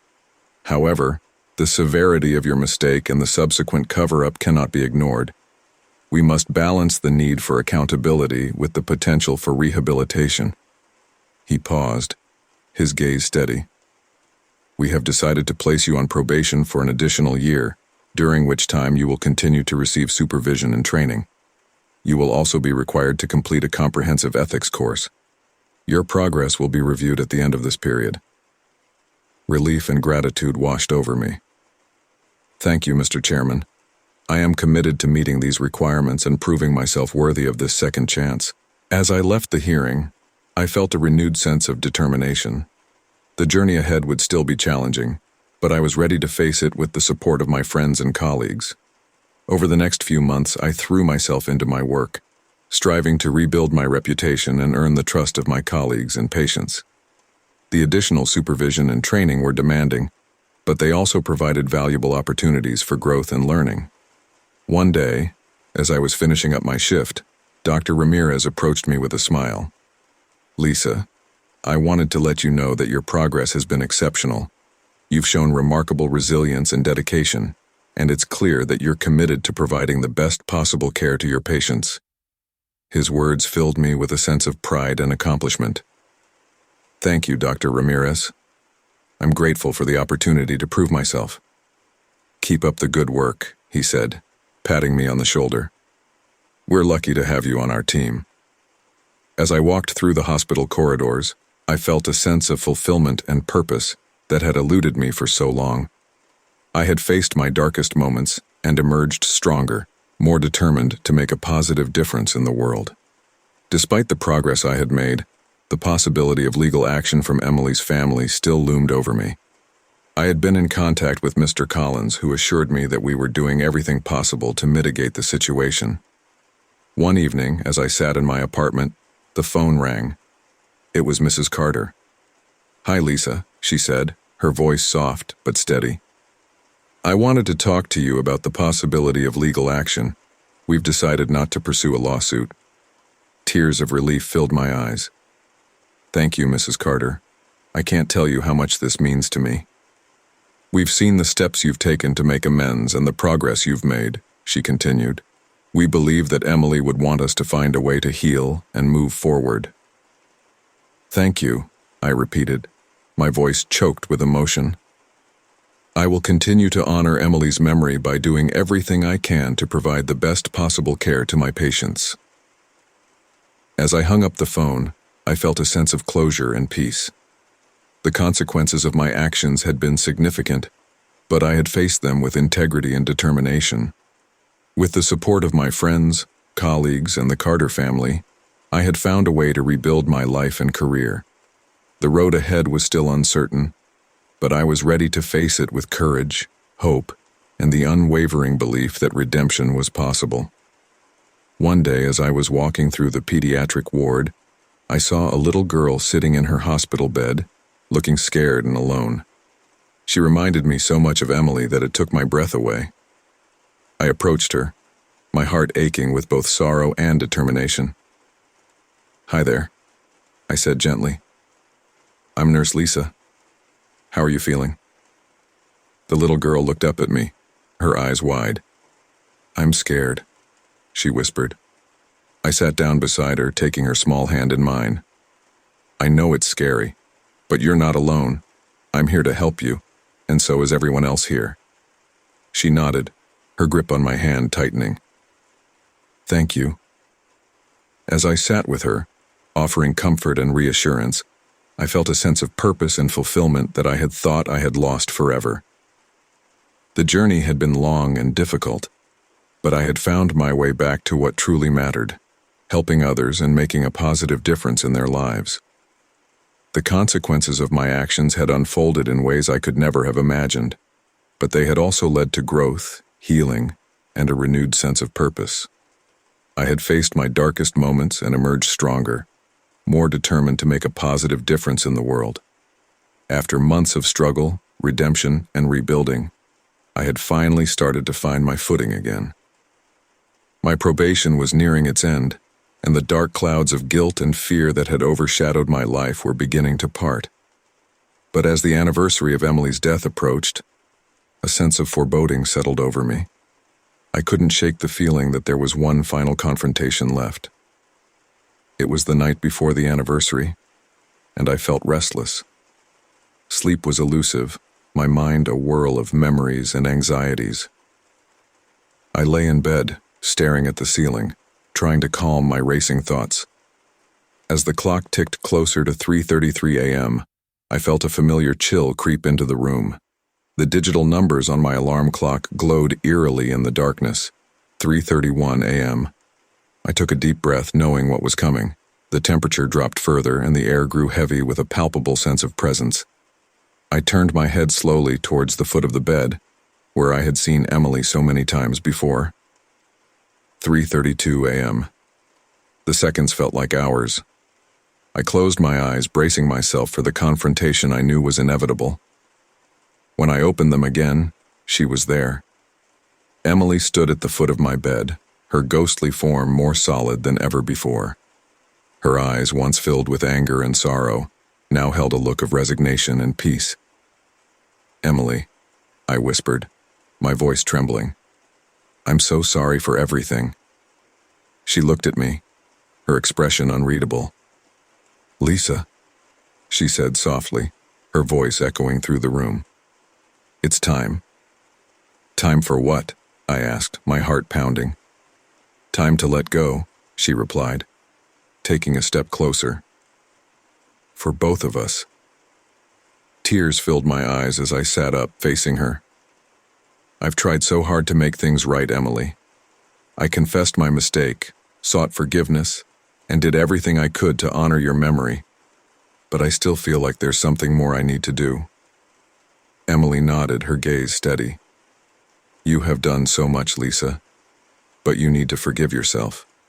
You need to find peace within." I swallowed hard, the lump in my throat making it difficult to speak. How? How can I forgive myself for what happened to you?" Emily reached out, her hand hovering just above mine. "By understanding that it was a mistake, a tragic accident. You didn't mean to hurt me. And by letting go of the guilt that has been holding you back." The tears flowed freely now, and I felt a sense of release as Emily's words washed over me. "I've been so afraid," I admitted. "Afraid of letting go, afraid of moving on." Emily's form began to shimmer, a soft glow surrounding her. "It's time to let go of the fear, Lisa. It's time for both of us to find peace." I nodded, my heart aching with both sorrow and a strange sense of relief. "I will, Emily. I promise." As the clock ticked over to 3:33 a.m., Emily's form began to fade. "Thank you, Lisa," she whispered, her voice like a gentle breeze. "For everything." "Goodbye, Emily," I said, my voice choked with emotion. "Thank you for giving me a chance to make things right." With a final serene smile, Emily vanished, leaving behind a sense of calm and warmth that filled the room. The chill in the air dissipated, and I felt a weight lift from my shoulders. I lay back down, feeling a sense of peace that I hadn't felt in a long time. Sleep came easily, and for the first time in months, I slept through the night without waking. The next morning I woke up feeling refreshed and lighter, as if a great burden had been lifted from my soul. The sun streamed through the curtains, filling the room with a warm, golden light. I sat up, taking a moment to savor the feeling of peace that enveloped me. As I got ready for work, I felt a renewed sense of purpose and determination. Today was the anniversary of Emily's death, but instead of feeling consumed by guilt and sorrow, I felt a sense of closure and hope. I knew that Emily was at peace, and that she wanted the same for me. At the hospital, my colleagues noticed the change in me. Dr. Ramirez approached me during our morning meeting, a look of curiosity on his face. "Lisa, you seem different today," he said, studying me closely. "There's a lightness about you." I smiled, feeling a surge of gratitude. "I had a meaningful experience last night.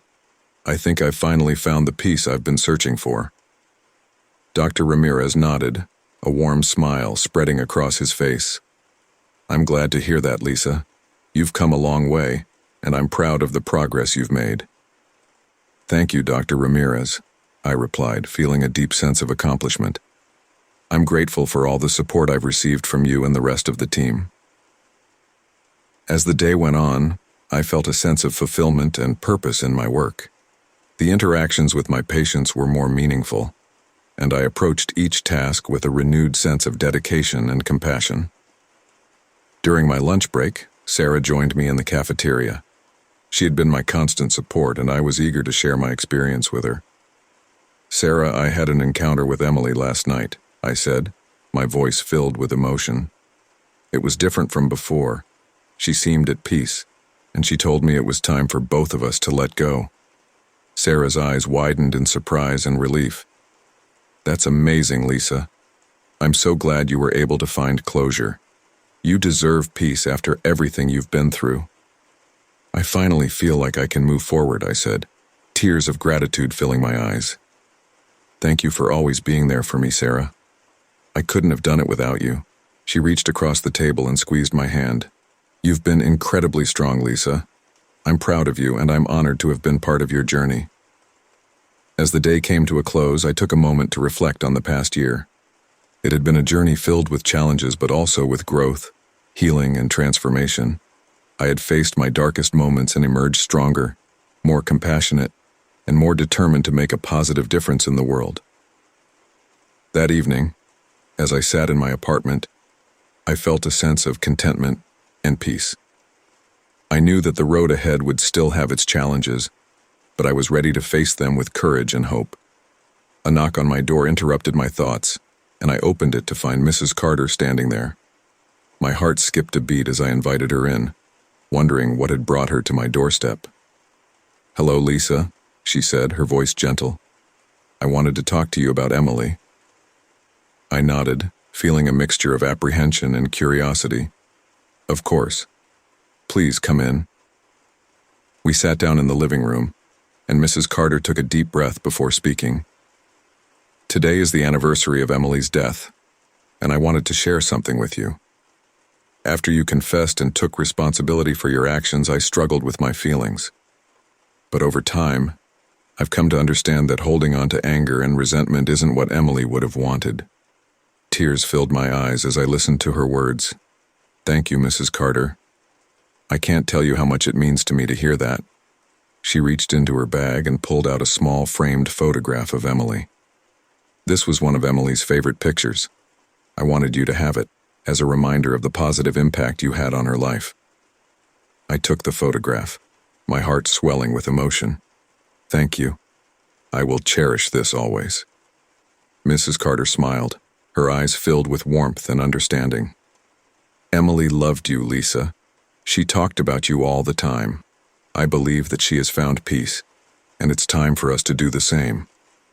We sat in silence for a moment, the weight of our shared loss and the journey towards healing palpable in the air. As Mrs. Carter left, I felt a sense of closure and connection that I hadn't felt before. That night, as I prepared for bed, I placed the photograph of Emily on my bedside table. It was a reminder of the journey I'd been on and the lessons I had learned. I knew that I would continue to honor Emily's memory by being the best nurse and person I could be. As I lay down to sleep, I felt a sense of calm and contentment. The last night of torment had passed, and I was ready to embrace the future with hope and determination. In the quiet of the night, I whispered a final thank you to Emily, knowing that she was at peace and that I was finally on the path to finding peace within myself. The journey had been long and difficult, but it had also been transformative, and I was ready to face whatever challenges lay ahead with courage, compassion, and an unwavering belief in the power of redemption. The harsh fluorescent lights of the dingy motel room flicker, casting eerie shadows across the peeling wallpaper. I sit on the edge of the bed, my fingers tracing the outline of my nursing license. Now just a painful reminder of everything I've lost. It's been 3 weeks since my confession, 3 weeks since I admitted to the fatal error that cost a child his life, 3 weeks since the ghostly visitations finally stopped. But the silence that's replaced them is almost worse. I force myself to stand, catching a glimpse of my haggard reflection in the cracked mirror. Dark circles underline bloodshot eyes, and my once meticulously kept hair hangs limp and greasy. I barely recognize myself anymore. A sharp knock at the door makes me jump. "Ms. Lisa?" A muffled voice calls out, "It's time for checkout." I open the door to find the motel manager, a portly man with a permanent scowl. He eyes me suspiciously. "You said you'd be out by noon, it's past 1. "I'm sorry," I mumble, fumbling for my wallet. "I must have overslept. I'll be out in 10 minutes. He grunts, unconvinced. "Make it 5. I've got people waiting." As I hurriedly pack my meager belongings, my phone buzzes. It's a text from Sarah, my former colleague and closest friend. Or at least, she used to be. "Hey Lisa, just checking in. How are you holding up?" I stare at the message, unsure how to respond. How can I possibly explain the depths of my despair? The crushing weight of guilt that threatens to suffocate me every waking moment. My fingers hover over the keypad before I type out a lie. "I'm fine. Thanks for asking." I know she means well, but her concern only serves to remind me of everything I've lost. My career, my reputation, my sense of purpose, all gone in the blink of an eye. As I shoulder my duffel bag and take one last look around the room, a memory surfaces unbidden. The child, the ghost, standing at the foot of my bed, its eyes boring into my soul. For weeks, I longed for nothing more than for those visitations to end. Now I almost miss them. At least then, I had a tangible reminder of my sin, a focus for my guilt. I check out of the motel and step into the harsh afternoon sun. The streets of New Orleans, once so familiar and comforting, now feel alien and hostile. Every face I pass seems to judge me, to know my terrible secret. My feet carry me aimlessly through the French Quarter, past bustling cafes and lively street performers. The juxtaposition of their joy against my misery is almost too much to bear. I find myself outside Tulane Medical Center, where just a month ago I was a respected nurse with a promising career ahead of me. Now, I can't even bring myself to look at the building without feeling nauseous. "Lisa?" a familiar voice calls out. I turn to see Dr. Martinez, my former supervisor, approaching with a look of concern. "I thought that was you. What are you doing here?" I shrug, unable to meet his gaze. "Just walking." He sighs, placing a gentle hand on my shoulder. "Lisa, I know what happened was difficult, but you did the right thing by coming forward." A bitter laugh escapes my lips. Did I? Because from where I'm standing, it feels like I destroyed everything. "You made a mistake," he says softly. "A terrible one, yes. But covering it up would have been worse. You showed integrity by confessing." His words, meant to comfort, only twist the knife deeper. "Integrity doesn't bring back a dead child," I snap. "It doesn't undo the harm I caused." Dr. Martinez is silent for a moment, his expression thoughtful. "No, it doesn't," he finally agrees. "But it's the first step towards making amends, towards healing, both for yourself and for the family you hurt." I shake my head, feeling the sting of tears in my eyes. How can I possibly heal from this? How can I ever forgive myself? "It won't be easy," he admits. "But it is possible. Have you considered counseling? There are support groups for healthcare professionals who've experienced similar situations." The idea of sharing my pain with strangers makes me recoil. "I don't think I'm ready for that," I murmur. He nods, understanding. "When you are ready, don't hesitate to reach out. You're not alone in this, Lisa." As Dr. Martinez walks away, his words echo in my mind. Not alone. But isn't that exactly what I am? Alone with my guilt, my shame, my broken future. I continue my aimless wandering, eventually finding myself in a small park as the sun begins to set. The laughter of children playing nearby sends a sharp pain through my chest. Will I ever be able to hear that sound again without thinking of the life I took? As darkness falls, I make my way back to the rundown apartment I now call home. It's a far cry from my old place, but it's all I can afford now. As I fumble with my keys, a flicker of movement catches my eye. For a heart-stopping moment, I think I see a small figure standing in the shadows of the stairwell. But when I blink, it's gone. My hands shake as I unlock the door and step inside. The ghost may be gone, but its presence lingers. In every shadow, every unexpected sound, every moment of solitude. I collapse onto my threadbare couch, exhaustion washing over me. Tomorrow, I start my new job, a menial position at a local diner. It's a far cry from the career I spent years building, but it's all I could find with my tarnished reputation. As I drift off into an uneasy sleep, one thought echoes through my mind.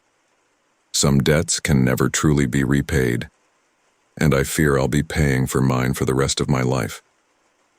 The diner's bell jingles as I push open the door, the scent of grease and coffee washing over me.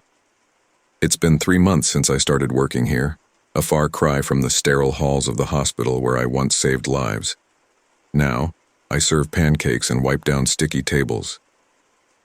"You're late, Lisa," Greta the owner calls out from behind the counter. Her stern expression softens slightly as she takes in my appearance. "Rough night?" I nod, avoiding her gaze as I tie on my apron. "Sorry, won't happen again." Greta sighs, shaking her head. "See that it doesn't. Table 5 needs a refill." As I grab the coffee pot, my hand trembles slightly. I've barely slept in days, the nightmares keeping me tossing and turning. Even now, in the harsh fluorescent light of the diner, shadows seem to dance at the edge of my vision. I make my way to table 5, plastering on a fake smile. "Refill, sir?" The man looks up, his eyes widening slightly as he takes in my face. "Lisa? Lisa Thompson?" My heart stops. I recognize him now. Dr. Reeves, a colleague from the hospital. Shame burns hot in my cheeks as I remember the last time I saw him, at the disciplinary hearing where I confessed my fatal error.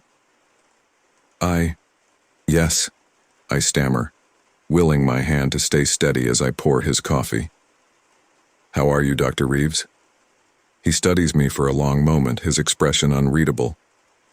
"I'm well. I didn't expect to see you here. How have you been?" The question hangs in the air between us, loaded with unspoken meaning. How have I been since I admitted to causing a child's death? Since I lost my career, my purpose, my sense of self? "I'm managing," I finally say, the lie bitter on my tongue. Dr. Reeves nods slowly. "Lisa, I wanted you to know what you did, coming forward. It took real courage." A harsh laugh escapes me before I can stop it. "Courage? Is that what you call it?" He leans forward, his voice low. "Yes, courage. Do you know how many nurses, how many doctors would have covered it up, would have let fear of consequences outweigh their conscience?" I shake my head, feeling tears prick at the corners of my eyes. It doesn't matter. A child is still dead because of me.